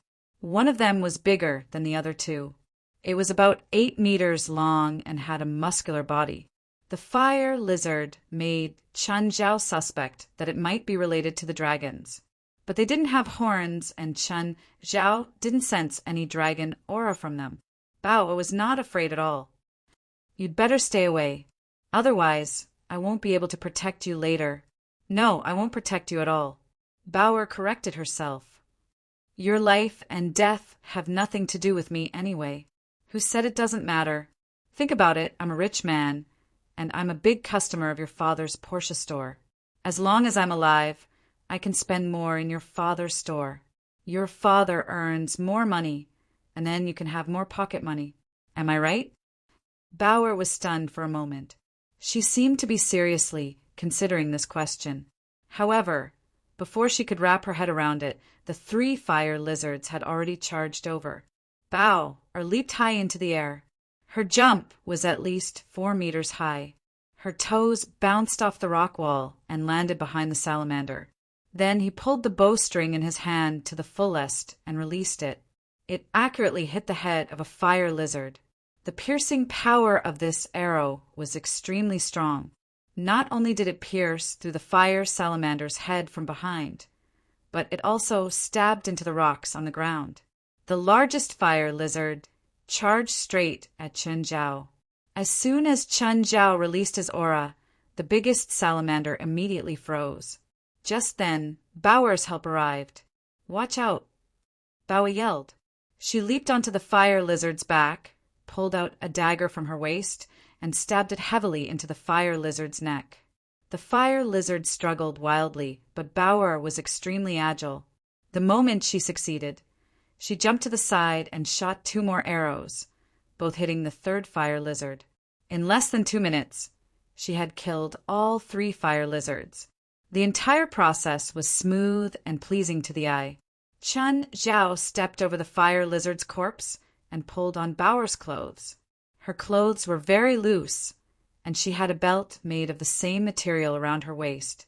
If it were normal clothes, they would probably spontaneously combust in such a hot environment. However, Bauer's clothes were still perfectly fine in such a high temperature. What material are you made of? It's so hot. Bauer slapped Qin Zhao's hand away in disgust. Why are you like this? Don't touch it. Qin Zhao wanted to tear off a piece and study it.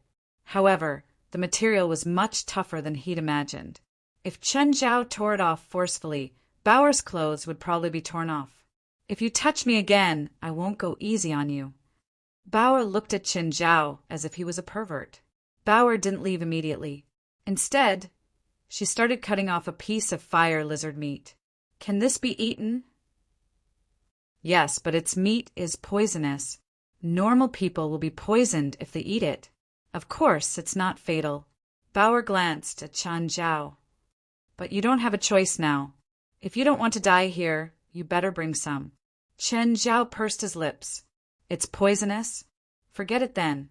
Qin Zhao didn't reject the meat of magical creatures. However, he'd always been stubborn. Qin Zhao wouldn't eat it, even if it was slightly poisonous. Suddenly, Bauer raised her bow and pointed at the tunnel ahead. Who is it? Come out. Bader jumped out from the tunnel ahead. Bauer, it's you. How come you're here too? Bader didn't expect to see Bauer here. Bader, you made it easy for me to find you. Then Bader looked at Qin Zhao. Bauer, who is he? The man who bought a car from Dad's shop last time, Bauer said. Him. How come he's here? He's a geologist. He came here for research and happened to run into him. Bauer, you're kidding, right? I've never heard of a geologist going into the great abyss. Bader was only an hour older than Bauer, but he was smarter than her. At least he could tell what was normal and what wasn't. Bader looked at Qin Zhao warily. Who exactly are you? Bauer glanced at Qin Zhao and said, I knew something was wrong with him.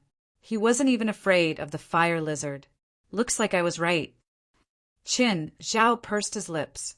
This girl really knew how to say things after the fact. Fine, Qin Zhao said in a low voice, pretending to be mysterious. Actually, I'm an underground human. My ancestors and I have always lived underground. This is our home. We occasionally go to the surface and hide among humans. Bauer and Bader were both dazed. Underground humans? Do underground humans really exist in sci-fi? Is there an underground world? Chapter 1564. The two kids really believed Qin Zhao's bullshit. But Qin Zhao couldn't stop complaining. Because the two of them, the so-called elves, did not come out of fantasy stories. It wasn't strange for him to talk about the underground world in science fiction. Qin Zhao didn't plan on letting them believe him at all, but they really believed him. Qin Zhao didn't know if he should call them stupid or naive. Qin Zhao was used to lying. He just said it casually, but they actually believed him. You underground people. This was what they called Qin Zhao now. Are there a lot of underground people? Where's your underground world? Can you take us there? First, tell me about you elves. Why are you here? It's not the dark elves. It's all them, Bauer complained. They want to find the enlightenment water in the cave. Water of enlightenment? What's that? Qin Zhao asked, confused. It's a treasure that can evolve the elven bloodline. Bader immediately reminded her. Bader was usually careless, but his mind was clear. Where's the water of enlightenment?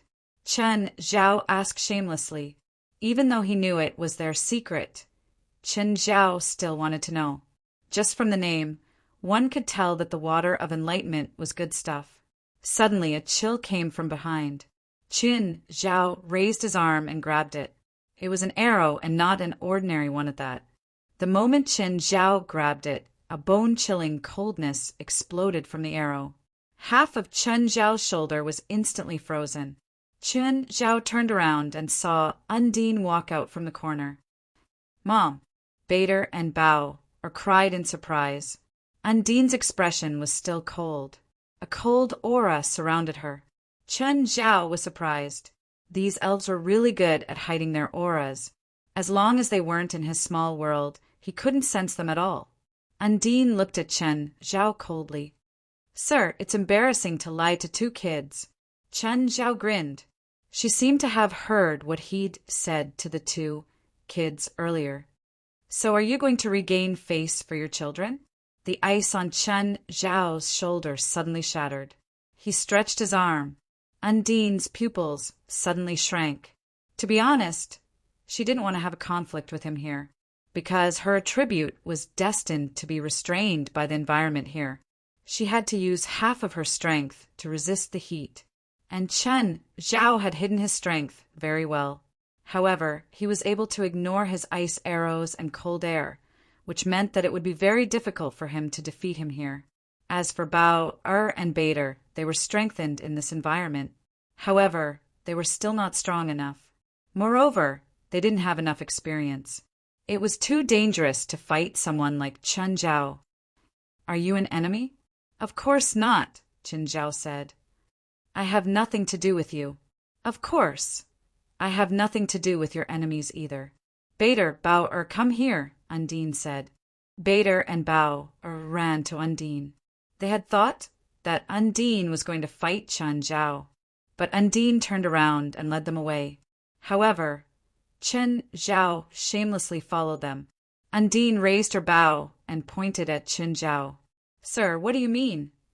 "Nothing, I'm just lost," Chen Zhao said matter-of-factly. "I have no obligation to lead the way." Undine's tone and attitude were still as unapproachable as before. Unfortunately, Chen Zhao was shameless. No matter what, he was determined to follow Undine, whether she was willing to lead or not. Chen Zhao wasn't going to leave. "Then let's go our separate ways." Somewhat annoyed, Undine shot an arrow at Chen Zhao. Chen Zhao still easily caught the arrow. This time his entire body was frozen, but in the blink of an eye, the ice on him shattered. Undine was even more annoyed. "What exactly do you want?" "Mom, should we fight him?" Bao, and Bader were both warmongers, especially in this environment. The scorching heat seemed to ignite their fighting spirit and the blood in their bodies. Undine's eyes flickered. She was thinking about the chances of winning if the three of them fought Chen Zhao. But after thinking for a while, she quietly gave up on the idea. Judging from Chen Zhao's current abilities, even if they won, they might not be able to escape unscathed. Whether it was Bao or Bader, Undine didn't want to see either. "Let's go." In the end, Undine decided not to care about Chen Zhao following them. On the other hand, Chen Zhao walked beside Undine as if they were familiar with each other. "What abilities do you elves have? Was the ice arrow you shot just now your ability?" Chen Zhao was a curious baby. He was always curious about the unknown. "I don't feel any magic from you. How do you control the power of the elements?" Annoyed, Undine ignored Chen Zhao's question, but Bao explained to Chen Zhao enthusiastically. "We elves are naturally close to the elements," Bao said. "We don't control the elements. We communicate with them." "Bao, Undine scolded. Bao shrunk back and stuck out her tongue. "Close to the elements? Communicate with the elements?" Chen Zhao was even more curious. Should he catch an elf and study it? Just then, there was a sudden rumble in front of them. Was it an earthquake? Chen Zhao was confused. Undine suddenly jumped up. Bader followed, closely behind. After jumping up, Bao immediately said to Chen Zhao, "The surrounding elements tell us that there's lava flowing in our direction." As they spoke, the tumbling red current was already rushing toward them. Chen Zhao immediately jumped up and grabbed the rock wall. At the same time, Chen Zhao felt Undine's gaze. In that instant, Undine seemed to want to attack, but she gave up on the idea in the end. Undine, Bao, and Bader jumped around on the rock wall as they advanced. Even Chen Zhao couldn't be as precise as them at every landing point. Even if it was a protrusion, they could grasp it fully. However, Chen Zhao was just pretending. He would advance the same way they advanced. Undine had been observing Chen Zhao in secret. She was a bit confused about how Chen Zhao did it. Compared to them, Chen Zhao's movements were rougher. Normally, he would have fallen into the lava long ago. Chapter 1565. The four jumped left and right and finally landed on a platform. There was a tunnel in the rock mass behind the platform. When Chen Zhao landed on the platform, he realized that the tunnel was man-made. The entrance was very spacious, and it looked like a big canyon. The lava river below illuminated the place very brightly. Undine glanced at Chen Zhao. She was very confused by his actions. Chen Zhao's actions had violated the laws of physics many times. Undine could roughly tell that Chen Zhao was an enhancer spiritualist. But there were differences even among enhancers. For example, an elite. More accurately, he was also an enhancer. Chen Zhao was also recalling what Undine and her mother and daughter had done just now. Even though Chen Zhao's physique was much better than theirs, he still couldn't copy their actions. Their actions were all calculated by human kinematics and footholds, like computers. Even if Chen Zhao imitated most of the movements and footholds, he was just copying a tiger and a cat. He could learn the surface, but not the essence. Of course, this was an ability unique to elves. Chen Zhao wouldn't be discouraged, even if he couldn't learn it. What could he do about their racial talents? Suddenly, there was a sound from the tunnel. There was a living thing in the tunnel. Just then, Chen Zhao pulled Bao violently. Before Bao could scold Chen Zhao, something flew past where she'd been standing. After missing its target, it flew more than 10 meters away. Then there was a huge sound. It was like the power of a grenade explosion. In the darkness of the tunnel, there was some red light. The red light was probably the eye of some creature. It's the abyss nest maker. Undine's expression was serious. At the same time, she couldn't help but glance at Chen Zhao. Clearly, she was worried that Chen Zhao would hurt her son and daughter. But Chen Zhao's actions just now had won her trust. Help me protect Bader and Bao. I'll go deal with that abyss nest maker. Go in peace. I'll take care of your daughter. Chen Zhao looked at Undine seriously. Angered, Undine snorted coldly. Don't think I don't know what you mean in the East. Actually, I didn't mean anything else. Don't think too highly of yourself. Just then, the abyss nest maker crawled out of the tunnel. It was a creature that looked like a spider. Of course, it was 10,000 times bigger than a spider. It was about 5 meters tall and had 6 furry limbs.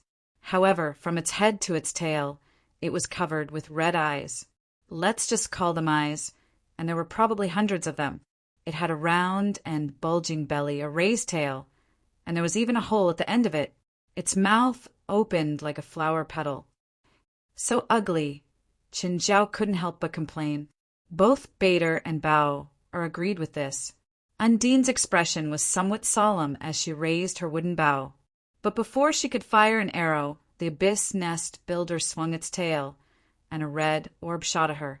Bang! Undine quickly dodged the explosion and fired the arrow at the abyssal hive. The arrow was about to hit the abyssal nest builder.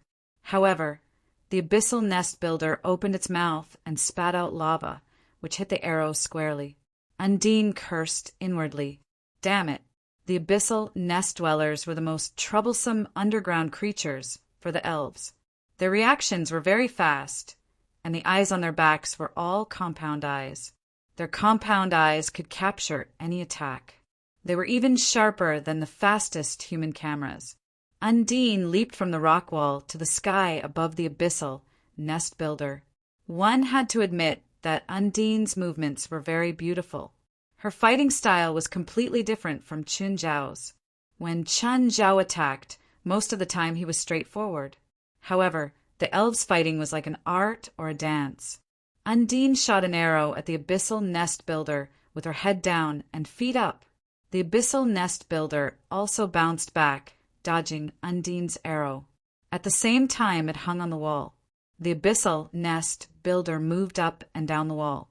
Chen Zhao started shooting at Undine. He realized that the coldness around Undine was getting weaker and weaker. Undine's attacks weren't as frequent either. Thinking about it, Qin Zhao knew the problem Undine was facing. He secretly used needle threading, an invisible thread wrapped around one of the Abyssal Nest Builder's legs. Shocked, the Abyssal Nest Builder tried to break free from the invisible thread. However, the tenacity of this thread far surpassed any metal. Undine's attack landed on the Abyssal Nest Builder. The Abyssal Nest Builder wanted to dodge, but one of its legs was tied up. It couldn't dodge Undine's attack, no matter what. The arrow pierced through the Abyssal Nest Builder's back. The Abyssal Nest Builder's back was instantly frozen. Then, the other 5 limbs lost their grip too. It fell from the wall into the lava. Boom, boom, boom. Undine panted, her eyes revealing a trace of doubt. What was going on? Her attack just now was just a probing attack. The Abyssal Nest Builder couldn't be hit at all. But why was the Abyssal Hive hit? It didn't make sense. The Abyssal Nest Builder could totally dodge it. Undine recalled the Abyssal Nest Builder's movements. It seemed to pause for a moment. Undine looked at Qin Zhao. You attacked just now. What? Qin Zhao pretended not to know. Nothing. Undine didn't ask. She didn't sense or see Qin Zhao's movements, but she felt that Qin Zhao had definitely attacked. Otherwise, she wouldn't have won so easily. Undine led the way into the tunnel. She'd used up a lot of power just now. In this environment, it was very difficult for her to recover through the elements. The surrounding elements were too restless. It wasn't suitable for her to recover at all. Sir, since you're a member of our team, shouldn't you show your value? Undine's power was greatly reduced now, but she didn't want her son and daughter to fight. After all, everything here was very dangerous, so she turned her attention to Qin Zhao. Tell me about elves, Qin Zhao said. What do you want to know about us? Everything. I'm quite interested in you guys. Qin Zhao didn't hide his intentions at all. And what's the water of enlightenment? Agonades, Undine said. That's our real name. It means son of nature. Elves are what humans call us. It comes from movies, games, and novels. I think Son of Element is more suitable for you. Chapter 1566. Undine shrugged.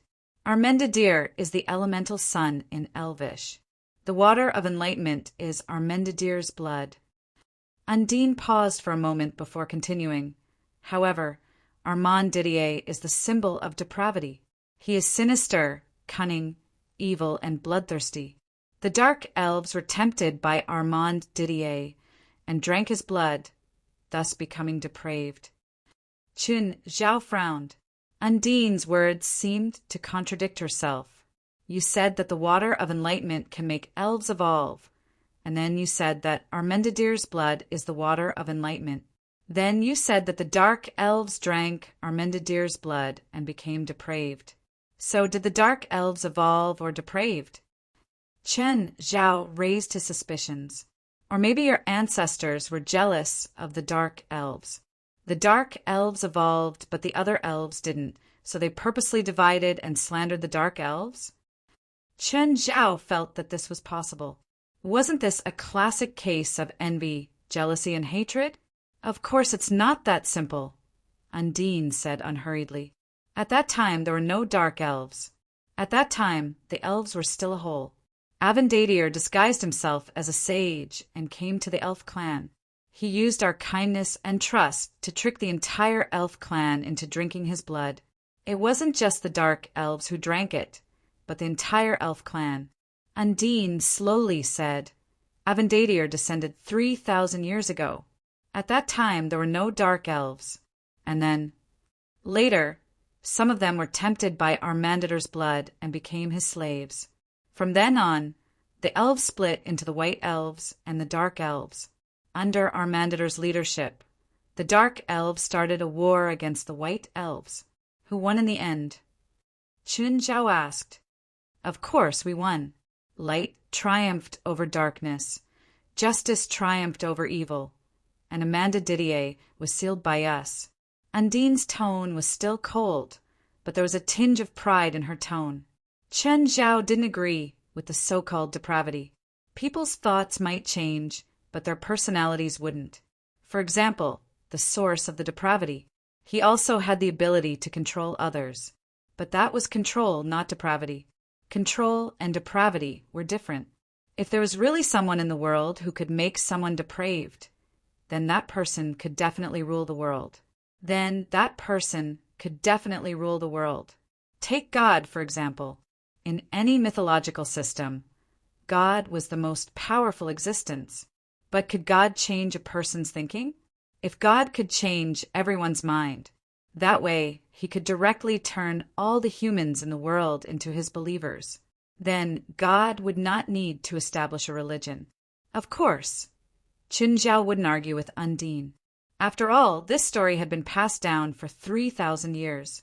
It was clearly impossible for Chen Zhao to overturn 3,000 years of history with his own knowledge. So this is where Armand Didier was sealed. Yes, the ancestor of the White Elves sealed Armand Didier here. The Dark Elves want to release Armanditor. The Dark Elves aren't stupid. If they release Amanda, they will only become his slaves again. The Dark Elves only want Amanda's blood, which is the water of enlightenment. I told you, I just want the water of enlightenment. I have no intention of releasing Amanda Didier, Lila Gavik said angrily. Do you think I'll believe you? Moscow Pool stared coldly at Lila Gavik. His eyes were filled with distrust and hatred. He knew Lila Gavik too well, a cunning old fox. Just like his master, Amanda Didier, they were both sinister and dangerous. Releasing Amanda Didier won't do me any good. I won't believe you. Lila Gavik sneered at Moscow Pool. You also want the water of enlightenment, right? You hypocrite. You keep saying that you're going to stop me. But ever since you met me, you've never really stopped me. Clearly, you want the water of enlightenment too. It's better than falling into your hands, Moscow Pool said calmly. Aren't you afraid of falling? Lila Gavi smiled strangely. I wonder if it would be interesting if a white elf like you, who thinks highly of yourself and is proud of your bloodline, degenerates into a bastard like me. Do you think this is the first time we white elves have come here? Moscow Pool sneered. Every generation, white elves will come here to extract the water of enlightenment. As the descendants of white elves, we won't be tainted by Amanda Didier's fallen will. Despicable. No wonder you white elves could awaken so many high-level bloodlines after so many generations. You've been hiding it all along. Lila Gavik was both angry and jealous. After all, the Dark Elves had spent hundreds of years just to find the entrance to the cave. Dark Elves didn't have a high-grade bloodline in every generation. For example, when Lila Gavik had taken over as the leader of the Dark Elves, he had only been an ordinary Dark Elf. The previous Dark Elven Patriarch was also a member of the Dark Elven race with an ordinary bloodline. But the White Elves had always controlled this place. If they wanted to, they could come here at any time. Moreover, the White Elves had never lacked high-level bloodlines. Every generation had 3 or 4 High Elves. Lila Gavik and the other Dark Elves did not understand why. They thought it was because their bloodlines were pure. Only now did they understand that it wasn't because of the so-called bloodline. It was because they had been embezzling. They were both watchers and thieves. They claimed that Amanda Didier's blood would corrupt the elves, but they themselves had never stopped using Armand Dill's blood. Was there anyone more shameless than them in this world? Lila Gavik had never believed that story either, although the story was also spread among the Dark Elves. Lila Gavik believed that his will would not be tainted by the water of enlightenment. Lila Gavik looked at Moscow Pool. A smile appeared on his face. Have you used the water of enlightenment before? Moscow Pool looked at Lila Gavik. You know, the water of enlightenment can only be used once. It won't work the second time. I thought a piece of trash like you awakened a high-level bloodline with the water of enlightenment. You're not the only genius in this world. Please remember this book's domain name. 9 Heavens, Godly Emperor Mobile Version. Chapter 1567. Suddenly, Lila Gage and Moscow Pool stopped at the same time. In front of them was an empty field. Corpses of abyss nesters were everywhere. It seemed like a huge battle had taken place here. There were around 100 corpses. What's going on? Could it be Undine or the 2 children? Lila Gavich asked doubtfully. Moscow Pool shook his head. These abyss nesters aren't easy to deal with. Their abilities are very effective against elves. There's no way the 3 of them killed so many of them. Who else could it be other than the 3 of them? Moscow Pool and Lila Gavich discovered after a careful inspection that there was no sign of Messiah. There were many traces at the scene, some of which were obviously left by humans.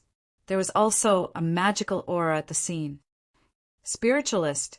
Both of them came to the same conclusion. What's going on? Why is there a spiritualist here, other than your own people?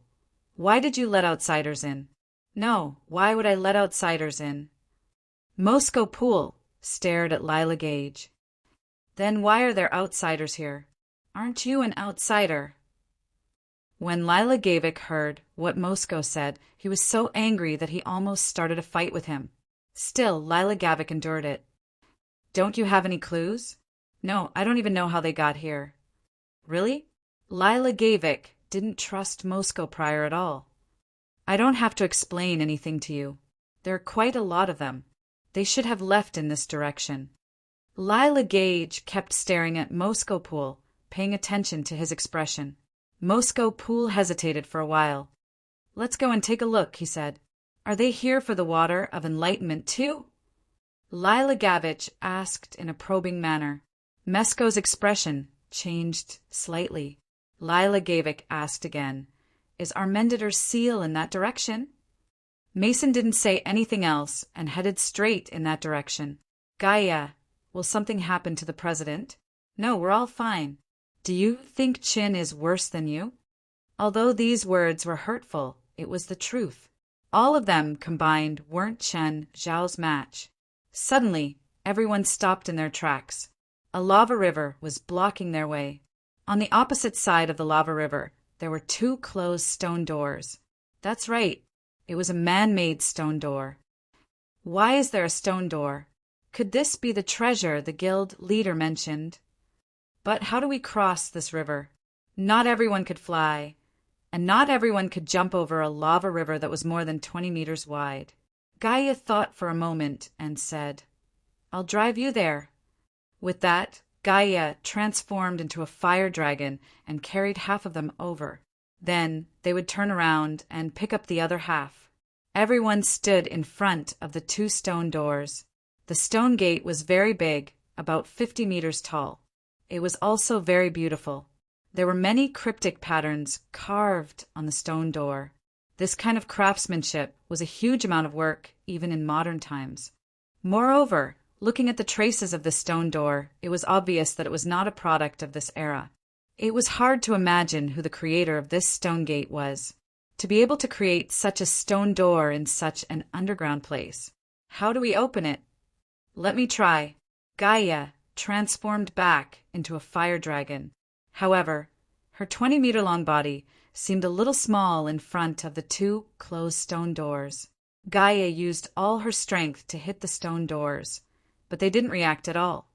No, Gaia said, shaking her head. I can't open them with brute force. They were too heavy. The 2 stone doors weighed at least 1,000 tons. Gaia's strength was just a drop in the bucket for the 2 doors. Gaia, fly me up, Alice said. Huh, did you find something? The patterns on it should be some kind of magic circuit, Alice said. Because the stone doors were too tall and big, Alice couldn't see everything. Gaia carried Alice and flew to the top of the stone doors. Eris began to study the lines on it. I understand. Alice quickly understood. Can you open these 2 doors? No problem. They look huge, but they're actually not that complicated, Alice said. Alice said the maker of these two stone doors isn't an expert in magic. Alice sounded quite proud. Of course, she did have the right to be proud. She might not be the most powerful in the association, but she was definitely the most knowledgeable in magic, and it covered a lot of areas. Alice returned to the ground. She looked around again. Finally, she pointed at the lava river not far away and said, "Do you see the valve at the edge of the lava river? Open it." An elite stepped forward and opened the valve. The valve was a small mechanism, but it was not too complicated. After the valve was opened, the lava flowed into a ditch. Then it flowed along the ditch to the middle of the stone doors. The patterns on the stone doors began to light up. Crack, boom, boom. The stone doors began to make loud grinding sounds. Everyone took a step back. After all, the two stone doors were too big. Even just opening them gave them the feeling of a landslide. Facing these two stone doors, everyone felt how insignificant they were. However, when the two stone doors opened to their fullest, they began to close again. Go in or they'll close. Everyone hurried through the stone doors. Fortunately, the stone doors didn't close too quickly. After everyone went in, the stone doors were still slowly closing. The lava from before was still flowing along the ditch. At the same time, it illuminated the passage behind the stone doors. There were many corpses on the ground, and many metal statues were placed on both sides. "Wow, these are saint carvings," Ruan Faxben exclaimed. Ruan Faxi exclaimed, "The method of making the saint carving has long been lost. I didn't expect to see it again here." Saint carvings? Everyone looked at Ruan Faxben in confusion. Ruan Faxben said with a regretful expression, "Unfortunately, the chairman isn't here. Otherwise, he could bring all these statues back. What a pity." These statues were all 5 meters tall and had different postures. They weighed at least a few tons. Even Gaia couldn't carry them around all the time. Ruan Faxi had been studying the statues for a while, unwilling to leave at all. "Ruan, how long are you going to stay here?" Chapter 1568. Just then, Moore suddenly saw a line of words at the base of the statue, but he didn't understand what it said. Mole reached out to touch the words on the base, but he erased the words instead. Crack! Suddenly, the statue in front of Moore moved. "Huh! This statue seems to be moving." Moore looked up at the tall statue in front of him. "Of course, what?" "Moore, get out of the way!" Ruan Faxben yelled. At that moment, the statue in front of Mo Air suddenly raised its great sword and slashed down at Mo Air's head. Whoosh! Moore didn't react in time, but an elite charged forward. He dodged Moore in the blink of an eye, but everyone saw that one of Angelite's arms was cut off. An elite fell to the ground, screaming. "An elite!" everyone exclaimed. Just then, the statue raised its great sword and slashed at an elite again. Boom! Jolinash also made her move. The statue was too close to an elite and more. She used a wind elemental spell, Violent Blast. The statue, which was several meters tall and weighed several tons, was blown several meters away and fell to the ground. More Raz went up to stop Angelite's bleeding and then gave him a wound suppression. The statue stood up again. This time, Gaia pulled out her great sword and blocked the statue's attack. The passage was large, but it couldn't allow Gaia to transform. But even if she didn't transform, she could still block the statue's attack. "Gaia, you have to destroy it completely," Ruan Faxben said. "There's a core hidden in its body. You have to break its core. Otherwise, it won't stop," Ruan Faxben said. "Where's the core?" "Not necessarily. It could be anywhere." Gaia slashed with her great sword, and the statue was sent flying again. The great sword was also broken by Gaia. However, when the divine carving statue stood up again, the broken sword was like a magnet, returning to the fracture, and the crack healed. "What kind?" Gaia asked. "I don't know. This is the first time I've seen a statue. Boom, boom! Jalanash covered for Gaia and shot out 2 exploding flames. The statue's body was completely unharmed. The statue's body was made of metal. Jalanash's explosive bombs were powerful, but their destructive power against metal was limited. Gaia swung his great sword, leaving a fiery arc in the air as he slashed down heavily. The saint-carving statue's body was directly cut off from the shoulder, but the statue's severed body was like its sword before mending itself. Gaia frowned. There was no end to this fight. "Lava! Push it into the lava!" cried Ruan Faxabin. "Gaia, move!" Jalanash yelled. Gaia trusted Jalanash and backed away. Jalanash unleashed another violent impact. The statue was knocked into the wall and then fell into the lava. But soon it stood up again. But how could Gaia give it a chance? The great sword swung out and cut off the statue's legs. After losing its main body, the statue's legs quickly melted into the magma. Under Gaia's suppression, the sculpture soon melted completely. Whoosh! More! Did you erase the words under the statue? Ruan Faxabin asked in an interrogative tone. Moore knew that he was in trouble. Not only did he almost die under the statue's sword, but he also caused an elite to lose an arm. He even caused an elite to lose an arm. Moore opened his mouth and then lowered his head, silently. He didn't say anything else. Okay, now's not the time to blame. Raz, can you reattach Angelite's arm? Moore Raz shook his head. Angelite's wound has magic damage on it. Moore Raz also blamed herself. As a support, she should have protected her teammates at all times. But it had happened so suddenly that she couldn't react in time. This made her very depressed. Maybe the president has a way. Gaia nodded. She knew that now was definitely not the time to blame. Chun Zhao wasn't here, so she had to calm the team down. Okay, let's continue, Gaia said. An elite, I'll carry you. An elite shook his head. The wound was still painful, but with more Raz's help he could barely hold on. No need. I can walk myself. Gaia was the absolute main force in the team now. If Gaia carried him, her combat ability would be greatly reduced. Don't worry, Gaia said. Chen will find a way to heal your broken arm. I really should buy insurance for myself, an elite said, his face pale. As soon as the sentence was said, everyone's mood also eased. An elite, I'm sorry. It's all my fault, Moore said, lowering his head in shame. It's okay. I can run faster without an arm. The more an elite comforted him, the worse Moore felt. Ruan, as long as we don't erase the words on the base, the statues won't be activated, right? The words on the statues are ancient magic. They mean to stop. If you erase the words, they'll definitely be activated.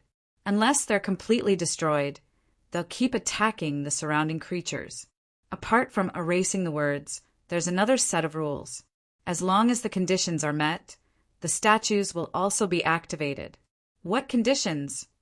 I don't know, Ruan said. It depends on how the owner of the statues set it. In other words, we have to be careful at all times. We don't know when the statues will be activated. Yes. Then, everyone passed through the tunnel. They found that both sides of the tunnel were filled with statues. There were at least hundreds of statues along the way. It was like an army. This also made everyone's hearts jump. No one knew whether or not these saint carvings would suddenly awaken. One statue was already so difficult to deal with. If all the statues woke up at the same time, they would die for sure. Even Gaia, who had always been bold, felt her heart pounding. After walking for more than 10 minutes, they finally reached the end of the tunnel. Then their eyes lit up. An incomparably spacious field appeared in front of them. The field was at least 3 square kilometers. In the center was a circular field. Magma flowed around the field. Further away, there were rock pillars of different heights. It's so big. Please remember this book's domain name. 9 Heavens, Divine Emperor Mobile Version. Chapter 1569. The sports field was surrounded by saint carvings. At the other end of the field was a mountain wall. There was a stone sculpture of a ferocious-looking dragon head on the wall. The dragon's neck extended to the center of the field like an arch bridge. Below the dragon head was a trough. Water flowed from the dragon's mouth and filled the trough in the middle. "This water is so sweet." Jalanash took a sip. At this moment, everyone felt a little thirsty. Although they were protected by armor or magic dragon scales, they still felt the heat. "Don't drink it yet. Let me see if it's drinkable." Ruan Faxpen stepped forward and filled a bottle with some water. Then he took out some magic powder and sprinkled it into the bottle. The water in the bottle began to boil. Ruan Faxpen was chanting a magic spell.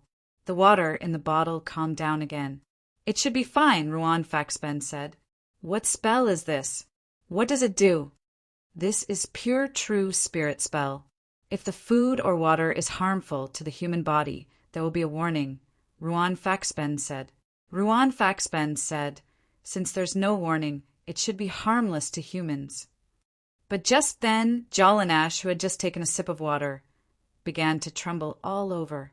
"Jalanash, what's wrong?" More Raz realized that something was wrong with Jalanash. I. Jalanash's body trembled even more violently. Her eyes seemed to be covered in a layer of ink. "I feel like—" Jalanash's head drooped before she could finish her sentence. More Raz saw Jalanash's strangeness and hurried over to support her. "Ruan, didn't you say that the water was fine? What's going on?" Gaia asked angrily. I don't know either." Ruan Faxpen was speechless too. He didn't understand why the pure true spirit spell failed either. Suddenly, Jalanash raised her head. Her face was covered in black lines. By now, everyone had realized that something had happened to Jalanash. Jalanash suddenly reached out and grabbed More Raz. "Jalanash, let go." More Raz cried out in pain. Gaia immediately rushed forward, grabbed Jalanash's arm, and forcefully pulled More Raz away. But Jalanash aimed her palm at Gaia's chest. Bang! Gaia was sent flying more than 10 meters away. No one expected Jalanash to be so heavy-handed on Gaia. Gaia stood up, her chest a bloody mess. Gaia spat out a mouthful of blood. Her face was extremely pale. Everyone's hair stood on end as they looked at Jalanash warily. At this time, Jalanash flew into the air and landed on the dragon's head. None of them noticed that there was a magic array on top of the dragon's head. Jalanash released black flames from her palms towards the magic circle. When the black flames landed on the magic array, they didn't explode. Instead, they were absorbed by the magic array. Suddenly, one of the saint carvings around him became familiar. "Oh no, the saint carving statue. Wait, the statues aren't coming for us." Ruan Faxi realized that the statue actually passed through the crowd and jumped up when it got close to Jalanash, who was at the head of the dragon. Looking at the statue, Jalanash raised one hand and spat out black flames at the statue. Bang! The statue instantly shattered in the air. Everyone sucked in a breath of cold air. Was Jalanash that powerful? Why didn't she use it just now? After the statue shattered in the air, it didn't recover. Jalanash continued with her work. "What's Jalanash doing?" "I don't know. I feel like something bad is about to happen. Should we stop her?" "Stop? How? Jalanash doesn't even recognize us now. Even if we defeat her, what then? Kill her?" Everyone's expression was grim. At this time, 2 more holy statues awakened. These 2 statues were just like the first one. They ignored everyone and attacked Jalanash directly. Jalanash still only used one hand. The remnants of the 2 statues fell to the ground. "Jalanash, what's wrong with you?" "Wake up," Giselle called anxiously. "She looks like she's being controlled by something," Gaia said with a serious expression. "Purify." More Raz cast a purification spell on Jalanash. But Jalanash didn't react. Instead, she raised her hand and released a black flame at More Raz. "Watch out." An elite who had lost his arm hurriedly grabbed more Raz, and escaped before the black flames reached them.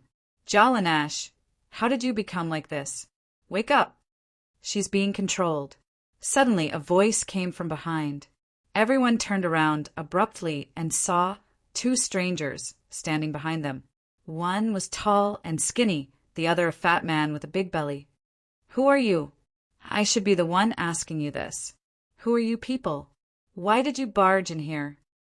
Mason stared at the crowd, coldly. I think it's best if you kill her now instead of arguing here.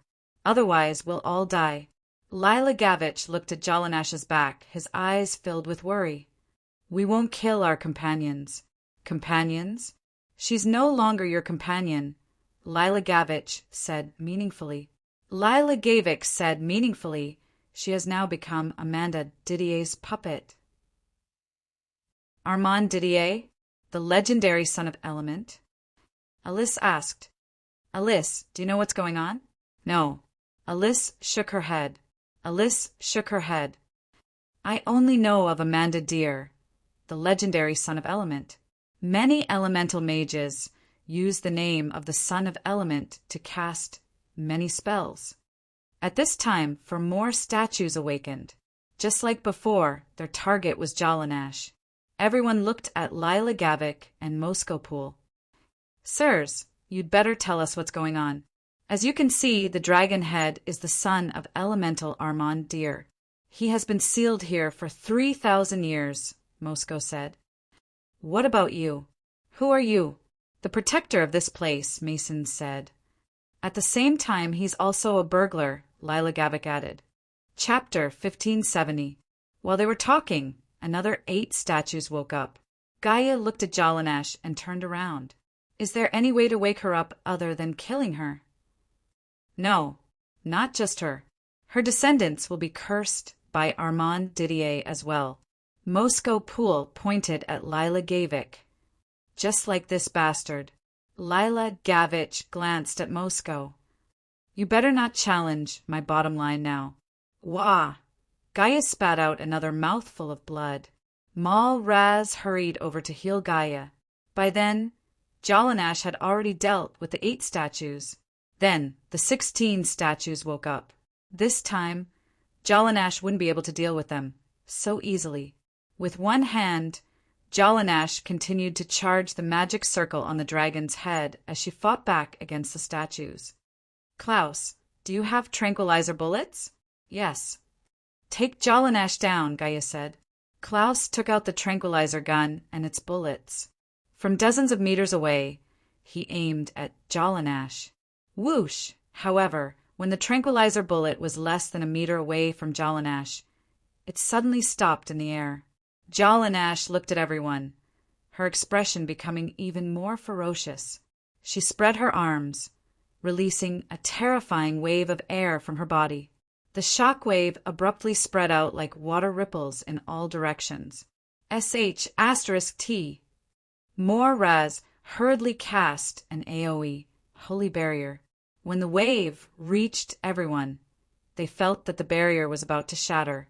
Mal Raz cast another Holy Barrier on them, and another one. After 3 buffs, they finally managed to hold on. However, the wave didn't stop.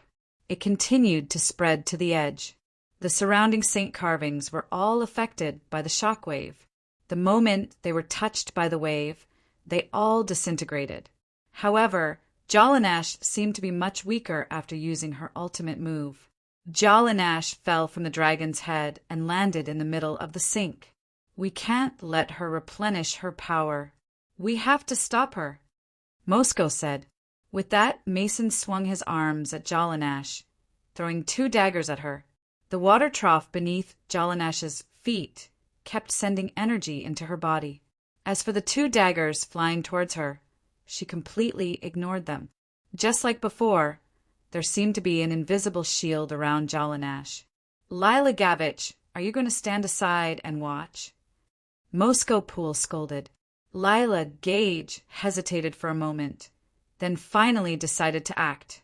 Lila Gage walked towards Jalanash.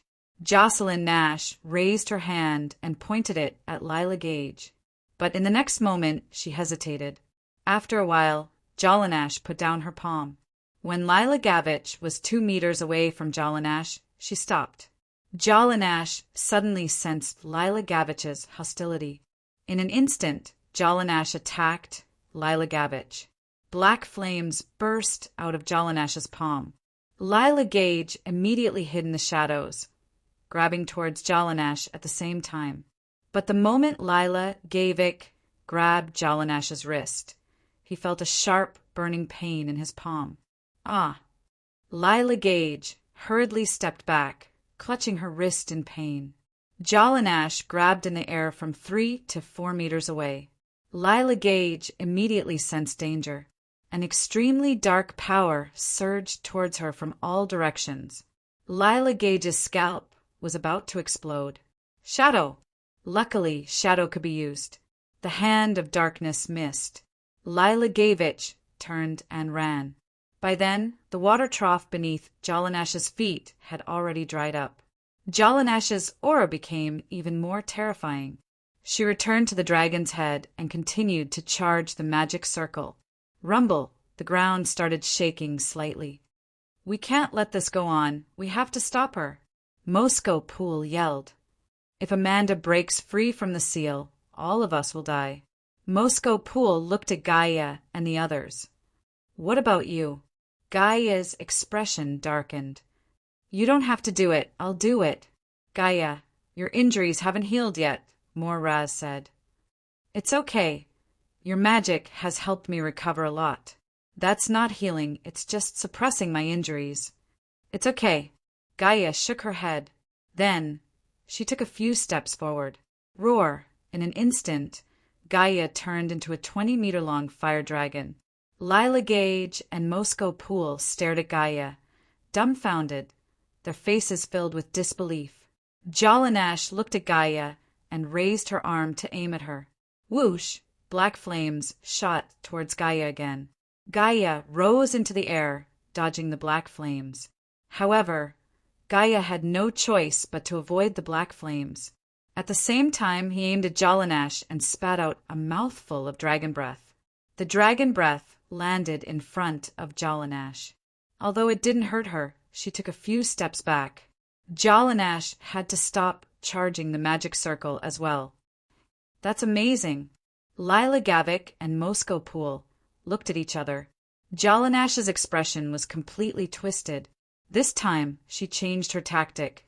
She raised her arms high, and a black sphere appeared above her head. The black sphere suddenly exploded, turning into countless small balls that shot in all directions. Boom, boom, boom. After the small black balls spread to the surrounding space, they exploded again. Gaia was too big and couldn't avoid all the black balls. In an instant, black flames erupted from Gaia's body. Gaia let out a dragon roar and landed heavily on the ground. But then Gaia stood up again. Whoosh! Whoosh! Suddenly, a figure appeared behind Jolanash. An elite had appeared there at some point. But the moment an elite got close to Jolanash, he was blocked by an invisible barrier around her. An elite instantly fled from that spot. Jolanash's eyes were pitch black and emotionless. She pointed in the direction an elite escaped and pointed with her finger. Holy light barrier. Raz immediately cast a holy light barrier on an elite. But the holy light barrier was instantly broken. Angelite's shoulder was pierced by the black light. He rolled on the ground a few times. Klaus, cover me, Moore said in a low voice. Moore's clone had already secretly appeared on the dragon's neck and was carefully reaching for Jolanash. Klaus and the others also fired wildly at Jolanash. Chapter 1571. Klaus and the lightning squad fired at Jolanash. Under their fire, ripples appeared around Jolanash. Jolanash looked at Klaus and the others. She was about to attack Klaus when Moore's clone pounced. Boom! This was a spell Moore had just learned, self-destruct. Now Moore didn't need to carry a bag of explosives every time he used a clone. Moore's self-destruct spell was quite powerful. The explosion was equivalent to a kilogram of yellow explosives. But the moment the explosion spread, it contracted violently. That feeling was like a movie being played backwards. After the flames disappeared, Jalanash stood in the same spot unharmed. Everyone's expression turned solemn. Such a terrifying explosion had no effect on Jalanash. Jalanash continued to charge the magic circle. The terrifying atmosphere continued to spread. Everyone felt an indescribable sense of despair in their hearts. Just then Gaia stood up again. Roar! Jalanash shot black flames at Gaia from her palm. Gaia also breathed dragon breath at the same time. 2 flames, one black and one red, met in the air. Klaus took out his sniper rifle and pointed it at Jalanash, but he lowered the muzzle slightly. Bang! The power of a large-caliber sniper rifle was extraordinary. Jalanash's body trembled slightly. Although it wasn't a big impact, it did affect her a little. An elite also climbed up at this time. His shoulder was bleeding profusely. Mor Raz threw a healing spell and a holy barrier to an elite from a distance. An elite closed in on Jalanash again. Angelite's attack power wasn't strong, but it didn't mean he was defenseless. Angelite's dagger stabbed out dozens of times in an instant, and every time it was at the same spot. Klaus's eyes glinted. He swung his sniper rifle and fired a bullet. Bang! The bullet hit the spot where an elite had attacked. The bullet pierced Jalanash's protective shield and hit her shoulder at the same time. Jalanash took a few steps back. Her shoulder was badly mangled. They were still companions. Klaus hadn't aimed at Jalanash's vitals. If it had been any other position, a sniper rifle bullet would have been enough to tear his body apart. Even heavily injured, Jalanash remained expressionless. But at this time, Gaia's dragon breath had already shot over. Bang! The impact of the explosion was shocking, but the result was the same as Mo-Air's self-destruction. But everyone saw clearly how Jalanash did it. She opened her mouth and sucked in the dragon breath. Everyone's expression froze. Is that even possible? The wound on Jalanash's shoulder was healing at a visible rate. This was a heavy blow to everyone. The damage they had dealt to Jalanash with all their might had lost its effect in the blink of an eye. At that moment, a large number of saint carvings began to pour out of the tunnel. All of the divine carvings awakened. Their target was also very clear. It was Jolene Nash. There was a huge number of them, at least 500 of them. Furthermore, every single one of them was extremely powerful. Guya's heart stirred, and he spat out dragon breath again. She did not hope to defeat Jalanash, but at least to restrain her. But this time, Jalanash did not intend to take it at all. Jalanash clenched her fists, and a pair of giant black palms appeared out of thin air. One of the black palms blocked Guya's dragon breath. The other clenched fist smashed towards Guya. Guya was smashed heavily and was flung dozens of meters away. The pair of black palms was so powerful that the saint carvings could not even reach the center of the square. With just the palms, it was like swatting flies. Every time the black palms landed, dozens of them would be flattened. This lethality, this speed of killing. No matter how many saint carvings there were, they could not withstand being killed. Everyone was in despair. Right now, Jalanash could not be defeated at all. And Jalanash did not care about the incoming saint carvings at all. She continued with her work. Everyone felt as if a rock was pressing down on their hearts. The rocks around the dragon's head and neck were crumbling. Just then, Dragon's eyes lit up. It was a pair of turbid eyes. Just looking into those eyes sent chills down everyone's spine. Mesco Poole and Lila Gavik looked at each other. At this moment, there was no hostility between them. There was only despair. Rumble. Just then, a few hills outside the square suddenly exploded. Then, four huge figures rushed out from the ruins of the hills. Dragons. They were 4 dragons, red, white, yellow, and azure. Everyone was shocked by this sudden turn of events. They were real dragons. Its huge body was like a small mountain. They exuded a suffocating dragon's aura. No one knew if these 4 dragons were friends or foes. If they were enemies, then it was all over. One Jalanash was already too much for them to handle. Now that there were 4 more dragons, they were no match for them. However, if they are friends, maybe things would turn around. The 4 dragons circled around in the air for a while. The red dragon saw Gaia and landed beside Gaia. Then it transformed into a tall woman of the same build. Descendant of our race, I never thought there would be descendants of our race in the human world. This fire dragon woman was even taller than Gaia. When she mentioned Gaia, everyone immediately tensed up. What are you doing?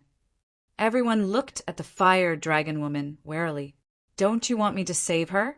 The power of darkness is killing her life. Hearing this woman's words, everyone stopped in their tracks.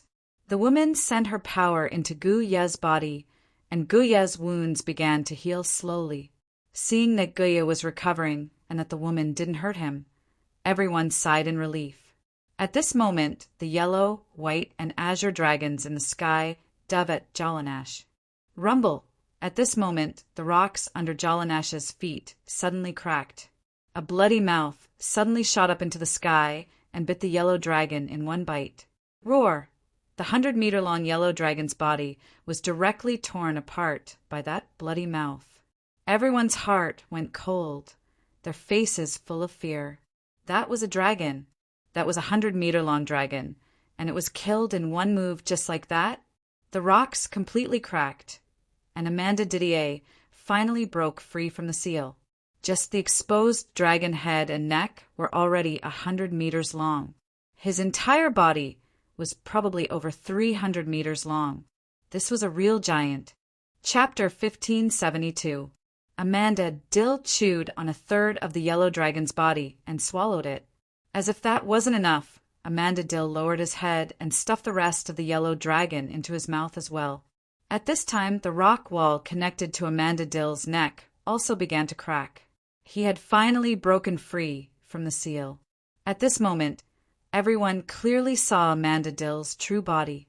Amanda Dill was also a dragon, but he didn't have wings. He looked like a lizard. Maybe the salamanders that were wreaking havoc here had something to do with him. Amanda Dill's body was mainly black. However, there were delicate red, green, blue, and gray patterns on the black scales. His front limbs were ridiculously thick and strong, unlike ordinary giant dragons whose limbs were more well-proportioned. His hind limbs were longer, making him look like a bodybuilder who had trained too much. However, in everyone's eyes, he looked more like a deformed monster. He didn't have wings on his back, but he had a pair of huge bone spikes. His tail, which was dozens of meters long, also had a row of bone spikes of different lengths. The 3 dragons also changed their expressions. Suddenly, Amanda Dill swung his tail at the white dragon. The white dragon dodged immediately, but the bone spikes on Amanda Dill's tail cut through the white dragon's wings. The white dragon, which had just risen into the air, crashed to the ground. Amanda Dill lunged at the white dragon in a frenzy. Roar! The white dragon screamed in pain. Amanda Dill had already bitten its neck. With a crack, it was broken. The red dragon and the green dragon, who had returned to their dragon forms, breathed out at the same time. They wanted to stop Amanda Dill from devouring their companion. However, Amanda Didier simply turned a blind eye to the 2 dragons' dragon breaths. He devoured the white dragon's body in a frenzy. Everyone was trembling under Amanda Dill's terrifying aura. He was the embodiment of madness. I'm so happy. You even prepared food for me when I broke the seal. After eating the white dragon, Amanda Dill turned his eyes to the red and green dragons. His teeth were far more developed than normal dragons. His physique was also several times that of normal dragons. Everyone could feel a torrential aura emanating from his body.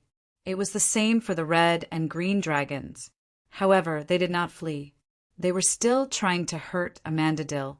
However, Amanda Deer's thick dragon scales were so powerful that they felt despair.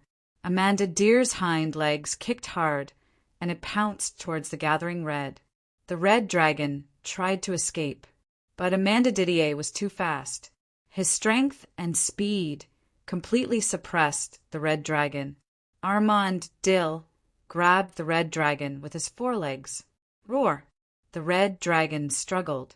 But Amanda Didier's power made it impossible for her to resist. Amanda Didier pulled hard, and one of the red dragon's wings was torn off. The red dragon screamed. Everyone felt a chill in their hearts. But against such a prehistoric monster, they were powerless. In the beginning, they thought that the appearance of the 4 giant dragons would bring about a turning point. However, they found that the 4 dragons could do nothing against Amanda Didier. In fact, they were only here to deliver food. They could only watch as Amanda Didier ravaged the red dragon. But there was nothing they could do. Amanda Didier tore off the red dragon's flesh piece by piece and stuffed it into his mouth. Blood splattered on the square. Finally, the red dragon lost its vitality. Amanda Didier nibbled away at the remaining flesh of the red dragon. The green dragon tried to resist one last time, but there was no effect. Amanda Didier ate the red dragon unhurriedly. He was not in a hurry to fight back against the green dragon. Undine looked at the 2 huge stone doors before her. Qin Zhao kept looking at them. "You elves are really awesome," he said, sighing. "You can even do such a huge project, and it was 3,000 years ago. Mom, how do I open these doors?" "I don't know." Undine shook her head.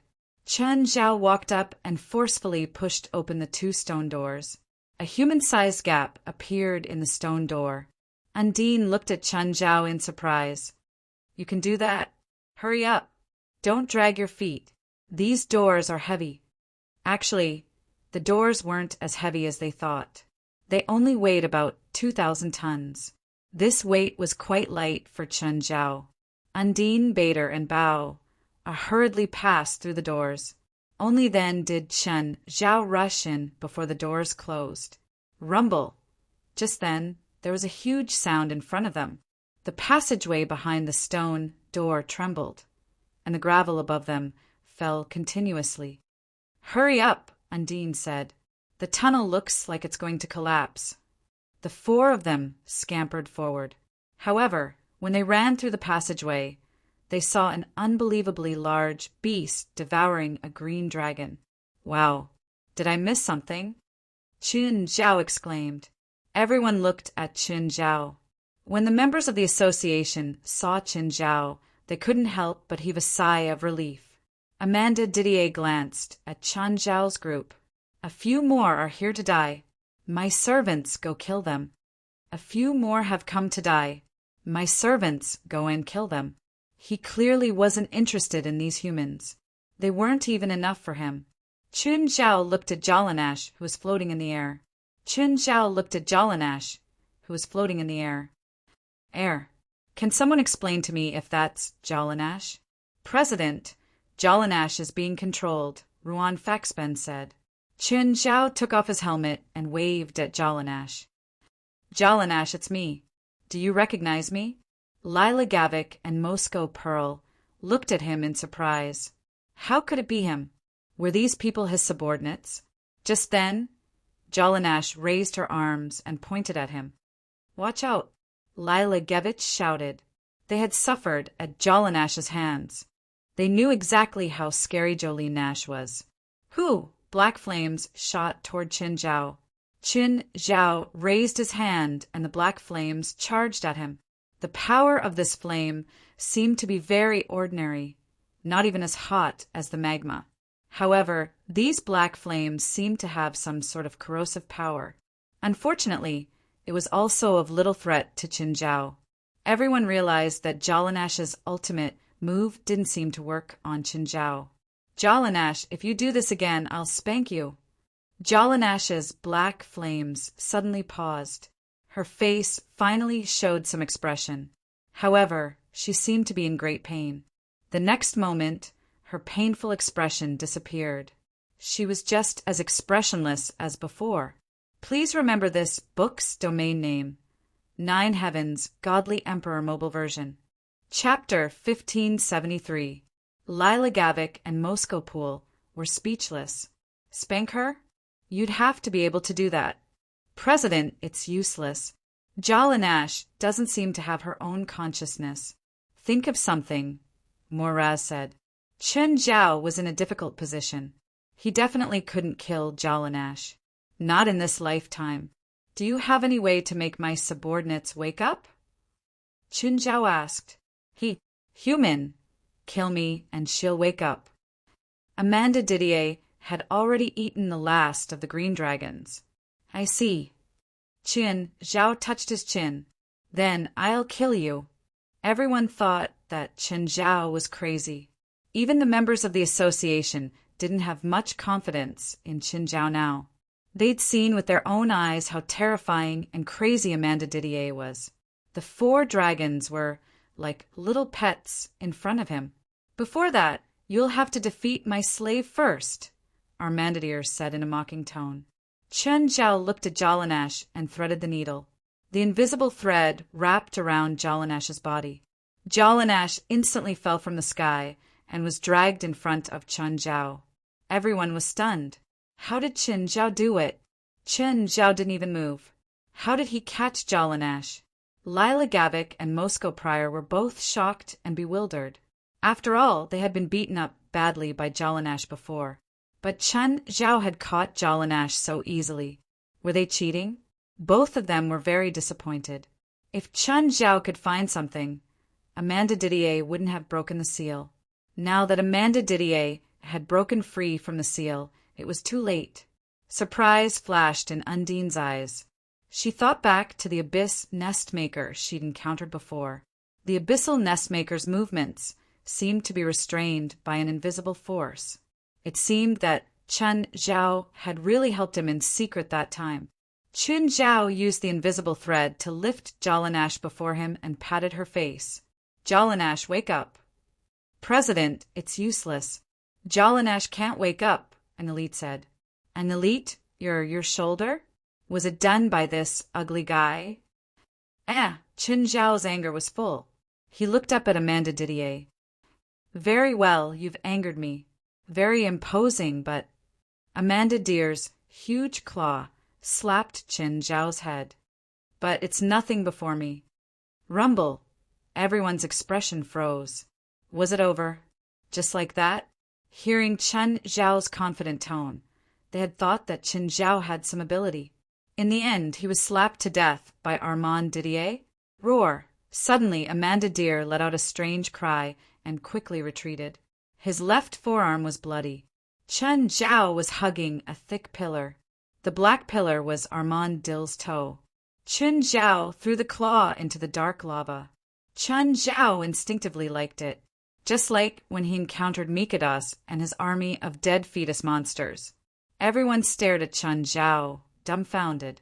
Their expressions were completely frozen. Did Chen Zhao pull off Amanda Dill's toe? How was that possible? Looks like you taste good, Chen Zhao said, grinning. I'm going to kill you. Furious, Amanda Didier swung his huge claw again. This time, he didn't attack recklessly. He attached dark power to his claw. Chen Zhao wasn't afraid at all. Fist. A green fist whizzed out. Boom. Amanda Didier took a step back. Undine, Bao and Bader's eyes almost popped out. Along the way, they only had one impression of Chen Zhao. That was nagging. Apart from nagging, Chen Zhao didn't show any power at all. But now they realized that Chen Zhao just didn't show it. When Chen Zhao truly showed it, it was a frightening power. Human, you actually made me retreat. You're not bad, but it's not enough. Far from enough. Do you think you can defeat me just like that? You're too naive. You don't understand what you're facing. I'm a demigod. Not enough? Clone, all powers return to one. You can try now. Chen Zhao widened his eyes. Flames seemed to shoot out of them. I'll smash your head. Rumble, Amanda Didier's tail swung over. Chen Zhao was lifted into the air and smashed heavily into the wall outside the square. Everyone felt a piercingly cold, tearing sensation as the wind whistled past them. Is that all you have? Chen Zhao stood up from the rubble again. Die. Amanda Didier suddenly opened his mouth, and black flames shot toward Qin Zhao. Amanda Deer's black flames weren't the same as Jallanash's. It was more than 100 times more powerful. Shut your dog mouth. Qin Zhao punched again. The solid fist went against the black flames and smashed into Amanda Deer's mouth. Buffed! The teeth in Amanda Deer's mouth were so tight that they almost broke.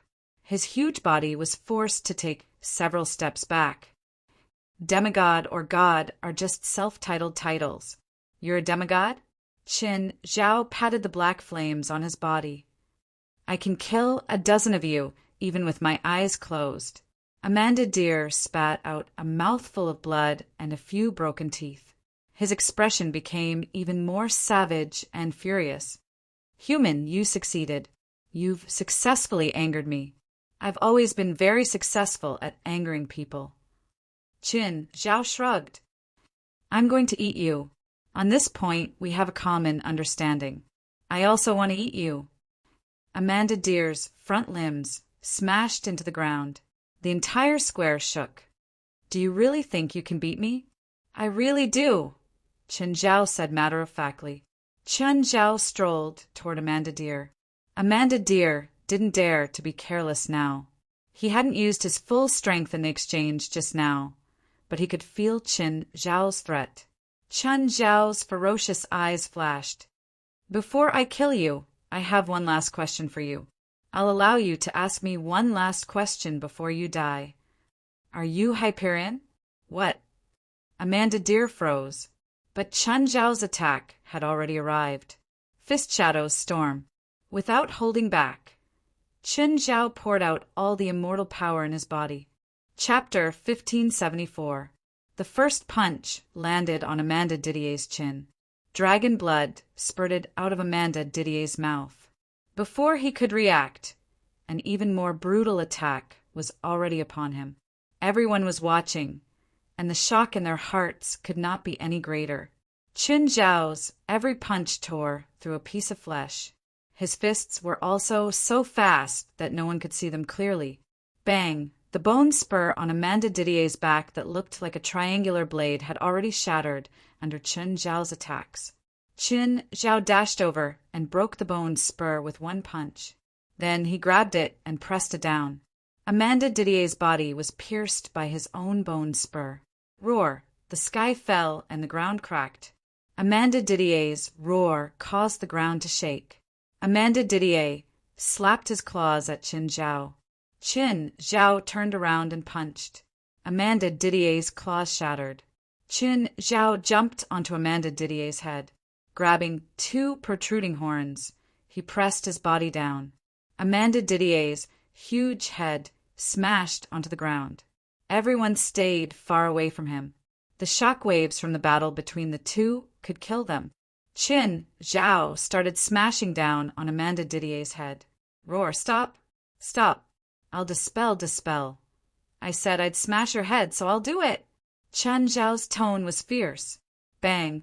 Qin Zhao punched down, and Amanda Didier's head smashed onto the ground again. Blood spurted out of his mouth, nose, and eyes. The shock waves spread in all directions. The power of this punch was more than a few 100,000 tons. It was easy to imagine how great the impact was. The original circular plaza had already been completely destroyed. Qin Zhao's dark lava couldn't devour Amanda Didier's body completely. His body was simply too huge. So, Qin Zhao planned to dismember him. Amanda Didier's life force was too tenacious. Qin Zhao broke his neck, but he wasn't dead yet. Whoosh! Ruan Faxi was resisting the waves of attacks that were whistling towards him. Behind him, more Raz kept putting light barriers on him. President, leave some for us, Ruan Faxibin shouted. Originally, he had thought that after the battle was over, he would be able to get as many corpses as he wanted. But he soon realized that every time Qin Zhao peeled off a piece of Amanda Didier's flesh, it would be swallowed by the dark lava around him. Clearly, Qin Zhao planned to devour Amanda Didier's flesh completely. Amanda Didier's flesh, skin, and scales were all rare treasures. It was even more valuable than the ordinary dragons stored in the association's warehouse. Chen Zhao swung hard and broke off a dragon horn that was more than 30 meters long. He tossed it to Ruan Fazabin. Ruan Faxi covered his head in fear. The dragon horn slid a few meters in front of him before stopping. As Chen Zhao devoured, the dark lava grew larger and larger. The dark magma began to envelop Armanditor's huge body. Armanditor's head was already a bloody mess, but he was not dead yet. He tried to stand up several times, but he couldn't do anything. Chen Zhao suppressed him with all his might. To the members of the association, they once again realized how terrifying Chen Zhao was. As for Lila Gavich, he was a bit scared. He thought of what had happened a few days ago. He had brought people to stop Chen Zhao. Now that he thought about it, it definitely wasn't something funny. It was something that made his hair stand on end. If he had lost control even a little bit, then could he still be standing here? It was like an ant challenging an elephant. Undine also felt the same. Fortunately, they hadn't had any conflict before. Angering Chen Zhao would definitely not end well. When Armanditor was completely devoured, Chen Zhao discovered to his surprise that the amount of dark magma had increased by 10 times. Chen Zhao deactivated 10,000 spells in one and his clone. He let out a long breath. This battle definitely wasn't as easy as it seemed. Chen Zhao also used his full strength. He didn't dare to hold back at all. As for Armanditor's self-proclaimed demigod, Chen Zhao snorted. Back then, the source of the fallen had called itself a god. So this so-called god or demigod was just their own conceit. Even the current Chen Zhao would definitely be able to take on the title of god in a certain era. Chen Zhao went to Jalanash. Jalanash was still unconscious. The black lines on her face were fading. More Raz had been examining Jalanash all this time. Jalanash finally woke up, but when she saw the mess, she froze. What happened? President, you're back. How do you feel? Chen Zhao asked. I'm fine. What's wrong? Nothing. They didn't hate Jalanash at all, but to her, they were both angry and amused. Mr. Chin, how about we talk? Lila Gavich walked to Chen Zhao. Now, Lila Gavich didn't dare to look down on everyone like he did before. If he really angered Chen Zhao, he wouldn't even be able to take a slap. Jalanash was still in a daze. Where did these extra people come from? How did she faint? And what happened after she fainted? She felt like she had missed many things. She looked at her companions, who were looking at her with half-smiles. Jalanash had a bad feeling. She felt that what had happened had something to do with her. Chen Zhao walked to Lila Gavich. What is it? Mr. Chin, I want to buy your Armanditor's blood. Chen Zhao looked around. He'd just fought with Armanditor. The ground was covered in Armanditor's blood, right? Isn't it all over the ground? Armanditor shook his head. These have lost their value once they leave the body. What I want is the blood and flesh on Armanditor's dragon horn. The dragon horn Chen Zhao had put away had been torn off directly. There was still a lot of blood and flesh on it. What's the price? Chen Zhao asked. Mr. Chin, you can't sell Armanditor's blood to him. He's a dirty bastard. Moscow priest immediately went up to stop him. Lila Gavich sneered inwardly, but he didn't stop Moscow's attack. If Moscow didn't say anything, Chen Zhao would probably think about it. But Moscow priest was attacking him like this. How could Chen Zhao listen to him? Indeed, it was as Lila had said. Chen Zhao glanced at Moscow coldly. What does my deal with him have to do with you? Moscow cursed inwardly. He'd been too impulsive just now. He had no right to ask Chen Zhao to do anything. Chapter 1575.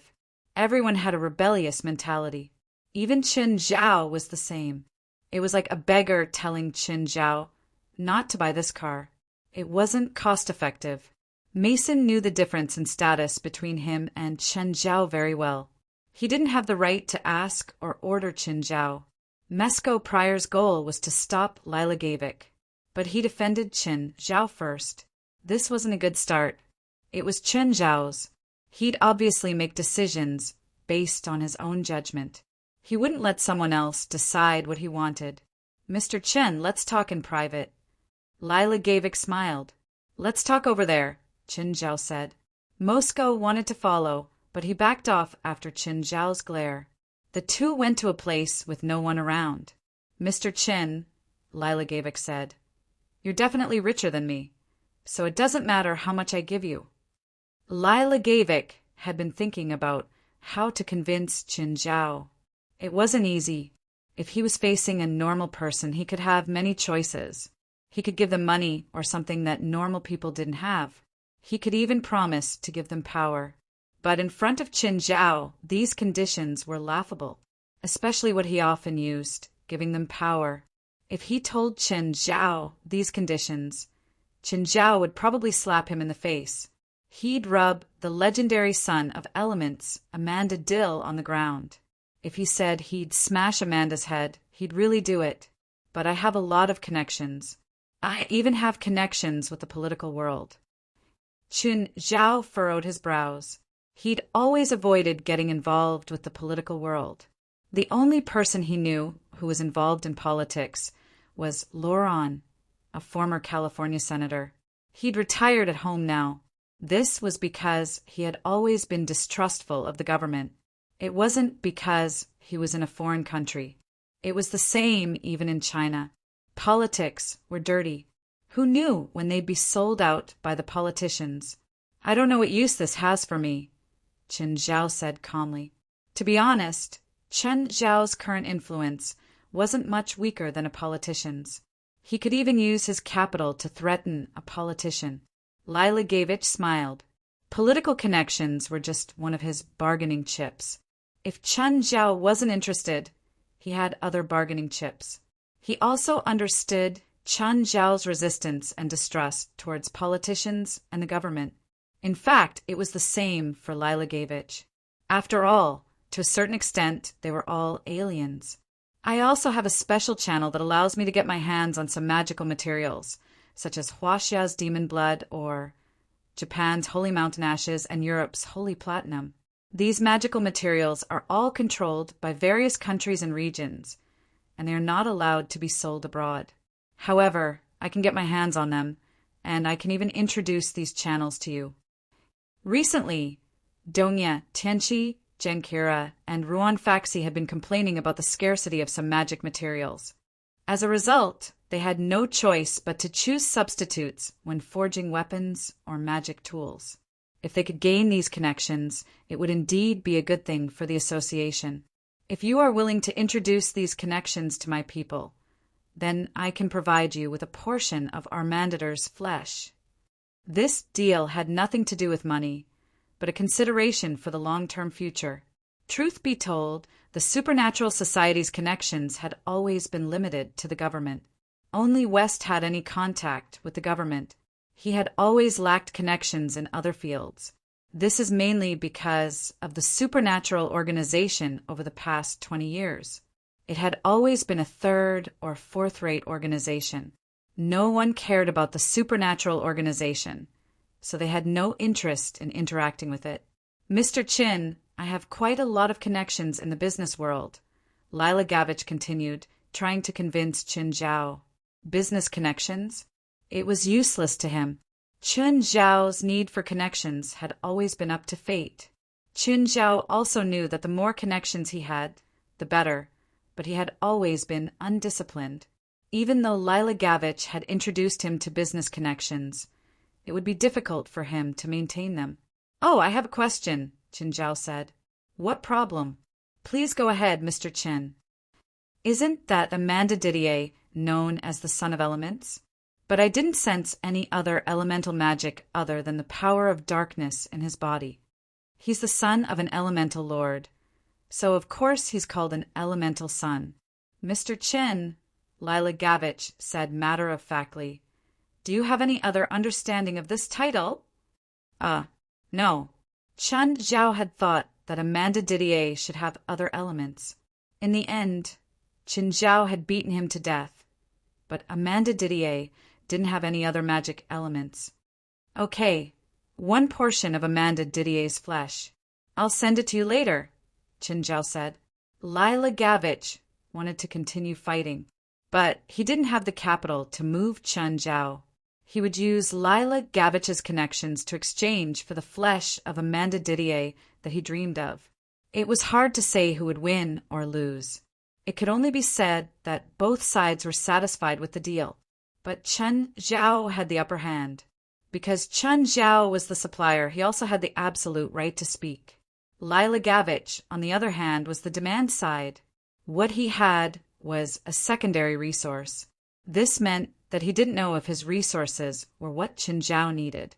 He had to go through Qin Zhao's selection. Mr. Qin, what do you think about the conflict between the White Elves and the Dark Elves? No, Qin Zhao said directly. Lila Gavich wanted to get Qin Zhao and the supernatural organization to support him. But Qin Zhao wasn't interested. It doesn't matter to me who wins or loses. As long as your conflict doesn't involve ordinary people, I won't ask, Qin Zhao said calmly. But in Los Angeles, as long as your conflicts involve ordinary people, then the supernatural organization and I won't stay silent. Qin Zhao also had to show his attitude. He didn't want to be used by Lila Gavich. Plus, as an outsider, Qin Zhao couldn't be a judge for them. Lila Gavich was somewhat disappointed. He had wanted to pull Qin Zhao over to the Dark Elf side. That way, the barely balanced situation would immediately tilt to the Dark Elf side. After all, Qin Zhao had absolute power in L.A. and even in California. The White Elves might leave California because of Qin Zhao's existence. Unfortunately, Qin Zhao didn't plan on interfering. Chapter 1576. Mr. Qin, what do you plan to do next? We have our own plans. Qin Zhao refused to tell them more information. Actually, Qin Zhao had already planned to take the others out, but he was still wary of Lila Gavich. This wasn't the ground. Anything could happen. Who knew if he had some dirty tricks up his sleeves? Qin Zhao might not be afraid, but he couldn't guarantee the safety of the others either. For example, the earthquake earlier had separated them. Then an accident had happened. Lila Gavich probably sensed Qin Zhao's wariness too. He didn't say anything. He nodded politely and bid farewell. At this moment, Moscow Prior ran over anxiously. Mr. Qin, I want to buy Amanda Didier's flesh too. Moscow's idea was simple. Since he couldn't stop the deal between Lila and Qin Zhao anymore. In that case, he couldn't fall behind others. Once Lila and Qin Zhao reached an agreement, he would definitely use Amanda Didier's flesh to evolve. Once Lila and Qin Zhao reached an agreement, he would definitely use Amanda Didier's flesh to evolve.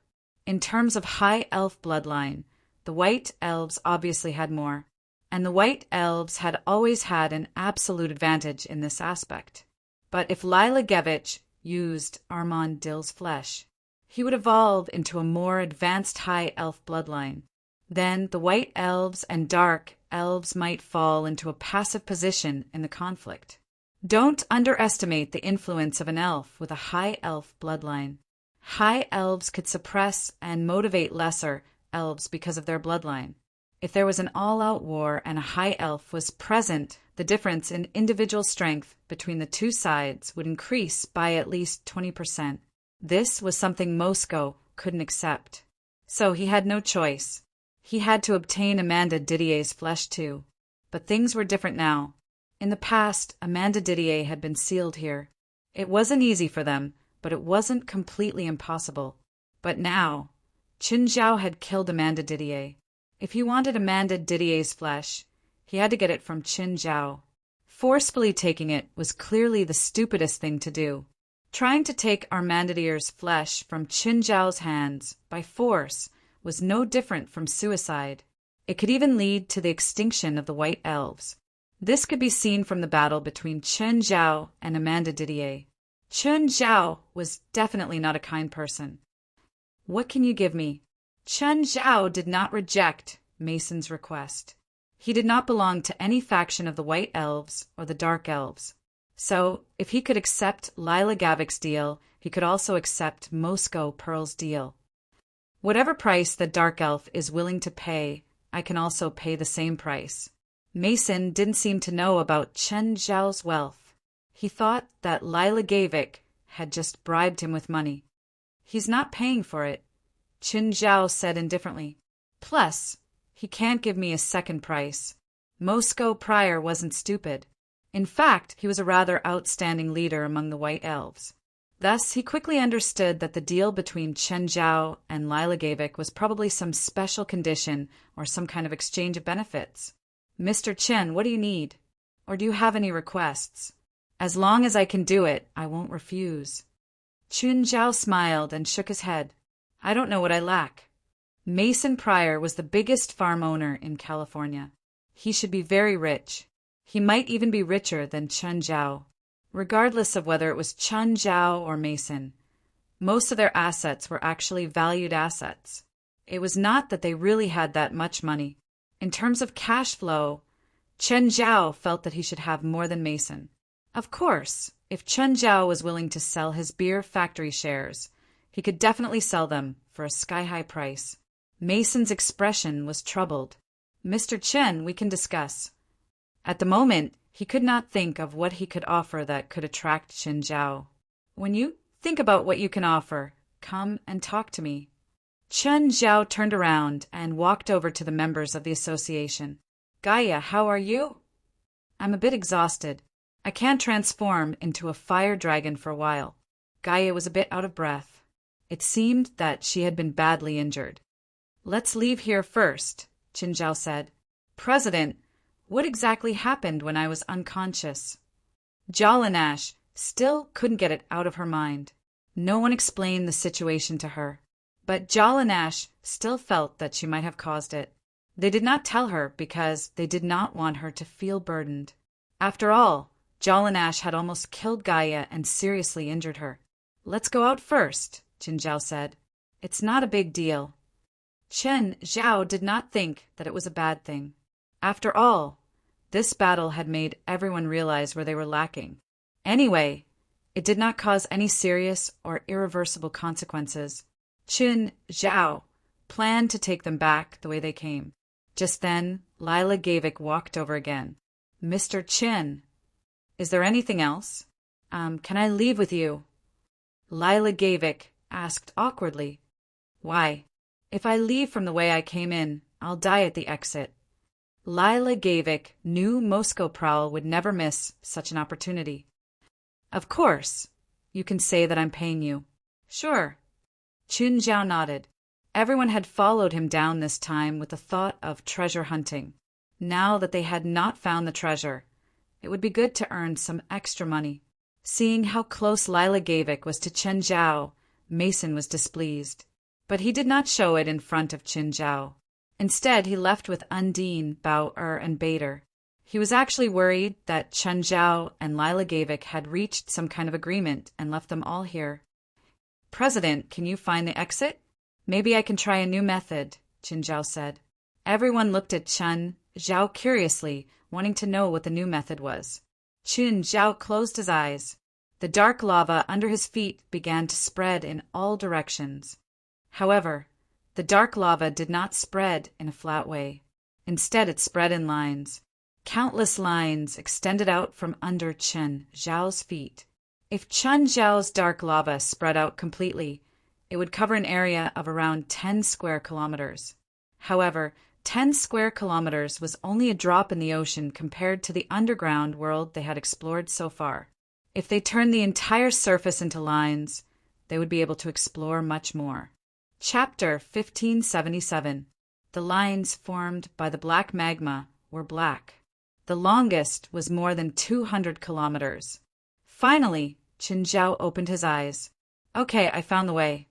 No one expected Chen Zhao to have this move. Speaking of which, the effect of Chen Zhao's move was indeed shocking.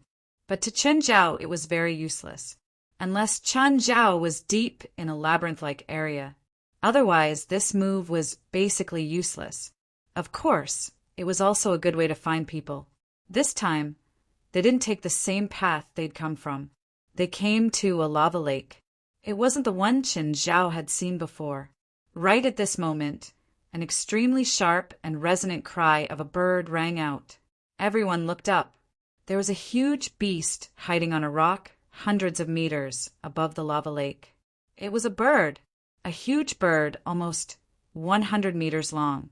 Immortal bird. It was an immortal bird. The immortal bird suddenly spread its wings. It was originally hidden in the darkness, and only its silhouette could be seen. However, the moment it spread its wings, its body ignited with golden flames. Lila Gavich stared at the huge immortal bird in shock. Too big. It was really too big. When the immortal bird spread its wings, it was even bigger than a regular adult dragon. Its target was clear, Qin Zhao and the others. Along with an earth-shattering heat wave, it swept over. That peerlessly terrifying aura made people feel terrified. But no one felt despair, because Qin Zhao had already stood out. The dark magma suddenly swept over and bound the phoenix of immortality. However, the undying bird's body shook and the dark magma was shattered. The immortal bird shot at Qin Zhao like an arrow. When it was 60 meters away from Qin Zhao felt his world churn. Everyone retreat! Qin Zhao yelled. This was the immortal bird's territory. As long as you touched it, you would feel like you were soaking in lava. None of the people behind him could resist such a domain. Qin Zhao shot out. The moment Qin Zhao charged into the immortal bird's territory, Qin Zhao felt like his skin was about to burn. It was even hotter than magma. Qin Zhao endured the pain and punched the immortal bird into the lava. Qin Zhao's body was already smoking. Everyone's hearts were pounding. Qin Zhao seemed to be injured. After all, he hadn't been injured in the previous battle with Amanda Didier. Just then, the immortal bird charged out of the lava. It bit Qin Zhao, who was in the air, and pulled him into the lava. Everyone cried out in surprise. All of a sudden, a pillar of lava burst forth. Qin Zhao charged out of the lava. His skin was like heated metal, glowing red. Even though Qin Zhao could resist the heat of the lava, fighting in it wasn't the best choice. The lava was the phoenix's main battlefield. Under the magma, the immortal bird's huge body was moving rapidly. He could vaguely see the phoenix's figure. Although the undying bird was a bird, its swimming speed in the lava wasn't inferior to that of a fish. Fighting the undying bird in such an environment was definitely not a good choice. Qin Zhao used the clone and Dharma return again. The undying bird rushed out of the magma once again, but this time its eyes directly shot out red rays. Qin Zhao's chest was pierced. Everyone sucked in a breath of cold air. Qin Zhao also didn't expect the undying bird to have this move. It wasn't that Qin Zhao had never met an opponent that could shoot rays. However, their penetrative power wasn't as strong as the undying bird's red rays. Qin Zhao looked at his pierced chest. Wounds were harder to heal than normal physical injuries. Just then, the undying bird opened its mouth and bit at Qin Zhao. Qin Zhao suddenly raised his hand and grabbed the undying bird's beak. Lava spewed out of its beak. Qin Zhao took out the black trident and stabbed it into its beak. The undying bird struggled and fell into the lava with Qin Zhao. A while later, Qin Zhao came back with the undying bird's corpse. Everyone was shaken to the core. They knew that Qin Zhao was extremely powerful. However, the undying bird's terror also made them shudder. The undying bird's body started burning wildly. Qin Zhao's heart skipped a beat. Was it going to be reborn? No, he couldn't let it be reborn. Qin Zhao poured the water stored in his spatial ring into the undying bird's mouth. The undying bird, which should have been dead, actually moved again. Its body struggled frantically. The flames on its body weakened greatly too.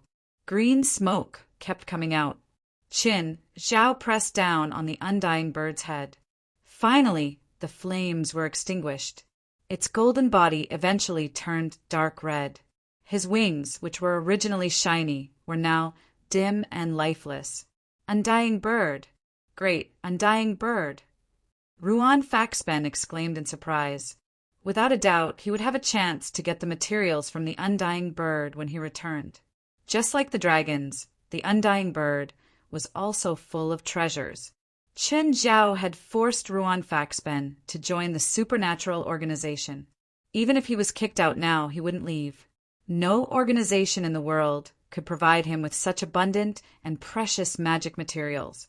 Why had he cheated in the past? It was all to earn magic materials for his alchemy research and experiments. But now he didn't need to do that. He could get the most precious magic materials in the supernatural organization. President, are your wounds okay? I'm fine. Chen Zhao grinned. It was painful, but it wasn't too big of an impact. The scorching fire elements were still attached to the wound, which affected its self-healing speed. But it couldn't really stop Chen Zhao from healing. But this lava lake is too big. President, how do we go over? The lava lake was at least 12 square kilometers. If Gaia wasn't injured, she could carry him over. But now, she was injured and couldn't transform. Actually, it wasn't that she couldn't transform at all, but they clearly didn't want to make Gaia's injuries worse. Chen Zhao looked at the entire lava lake. The dark lava started spreading along the walls and turned into a black and red plank road. Let's walk over it. Chen Zhao realized that his control of the dark lava had greatly increased after expanding 10 times. At first, everyone was still a bit scared. They weren't sure if they would sink in, but soon they realized that they were worried too much. Unless Chen Zhao wanted to harm them, nothing would happen to them on the dark lava. 30 minutes later, everyone walked across the plank road and finally reached the other side. There's still some spider demons ahead. We can get rid of them later and earn some extra money. Chapter 1578. The battle was over. The ground was covered in spider corpses. Everyone began to collect the Arachne corpses. Lila Gage was confused. He didn't understand what the supernatural organization was doing. However, it could be seen from this battle. Chen Zhao wasn't the only one in the organization. Everyone in the team had decent combat ability. After the battle, everyone performed very well. Not everyone had shown their power in the battle against Jalanash. No one dared to move when they faced Armand Didier. But that was because he was too strong. Facing these spider corpses was their true power. Mr. Chin, what's the use of these spider corpses? They're delicious. Their corpses also contain a substance called earth essence. It can slightly increase a spiritualist's constitution and magic power. Lila Gage's heart jumped. Are you selling this earth essence? Depends, Chen Zhao said indifferently. He didn't answer Lila Gage immediately. It was mainly because Chen Zhao didn't have much money. A one-time sale wouldn't be of much value to him and the organization. How much could Lila Gage pay? A few $100,000 or a few million. He might as well keep it for his own people. Lila Gage might not be interested in the spider corpses. He actually wanted to use this as an excuse to have a deeper connection with Chen Zhao and the supernatural organization. As long as there were benefits, it would be a guarantee for the Dark Elves. Chen Zhao had said that he definitely wouldn't get involved in the conflict between the White Elves and the Dark Elves. But in reality, as long as there were benefits and relationships, people couldn't be absolutely neutral. They didn't encounter any more trouble later on. Occasionally, 1 or 2 underground monsters would appear out of nowhere, but they were quickly cut down. Chen Zhao had to collect all of Ruan Faxi's monsters. He wasn't sure if every monster's corpse would be useful, but he couldn't waste them. He wanted to study them and see which ones were useful. The journey could be said to be calm and uneventful, but it really wasn't a short journey and it wasn't easy to walk. They walked for at least 10 hours. They finally arrived at the first underground lake. Everyone heaved a long sigh of relief. Next, they rested where they were, ate and drank. After dilly-dallying for 2, to 3 hours, they finally returned home. However, the entrance to the underground river was easy to enter but hard to exit. Chen Zhao could only hold the black trident and control the water to send everyone out. Wow, this is a great place. I want to buy this place. Lila Gevich floated on the water and looked at the beautiful surroundings of Mirror Lake. Everyone looked at Lila Gavik. Lila Gage noticed that everyone was looking at her strangely. What happened? Lila Gavich asked in confusion. I'm going to build a villa over there. I'd be honored if you could visit my house in the future. I don't think you can afford it. Why? Because this is the president's home, Jalanash said. But the typhoon last time destroyed his house, but he's planning to rebuild it. If you want to force him, you'd better think about whether the president will agree. Pretend I didn't say anything. Lila Gage decisively admitted defeat. He couldn't beat Qin Zhao and didn't have as much wealth as Qin Zhao. He didn't want to have a conflict with Qin Zhao at all. A while later, Qin Zhao also emerged from the water. The air outside was fresher than underground. Everyone was greedily breathing in the air outside. Everyone returned to the shore. Mr. Qin, Lila Gage said, leave your contact number. Chen Zhao left Lila Gavich a phone number. Let's go back to the association too. Chen Zhao wasn't really happy about the underground exploration. It was mainly because an elite had lost an arm. It was also because of Moore, which made Moore feel very guilty.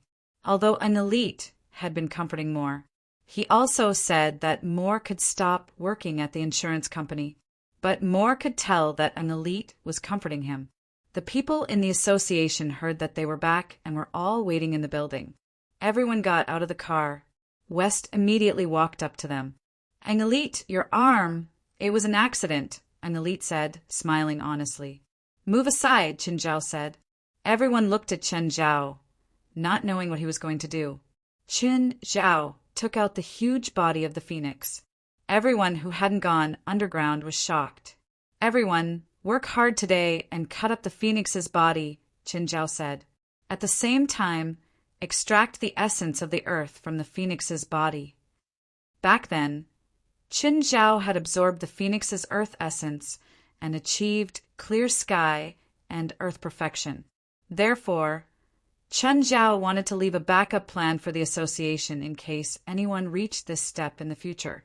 If anyone reached this step in the future, they could use the earth essence. The phoenix from last time was more than 10 times weaker than this one. Qin Zhao didn't know how much earth essence he could extract from the phoenix. Qin Zhao stated his intentions. Everyone's eyes lit up. However, even the strongest Gaia was worlds apart from clear sky and earth perfection. Don't waste the undying bird's flesh, bones, and feathers. Share some of the undying bird's flesh with everyone. You can keep it for yourselves or bring it back for your family. However, if you bring it back for your family, don't eat too much. Ordinary people can't eat too much. But the phoenix's body was too big. Qin Zhao had to move the immortal bird's body to the man-made lake.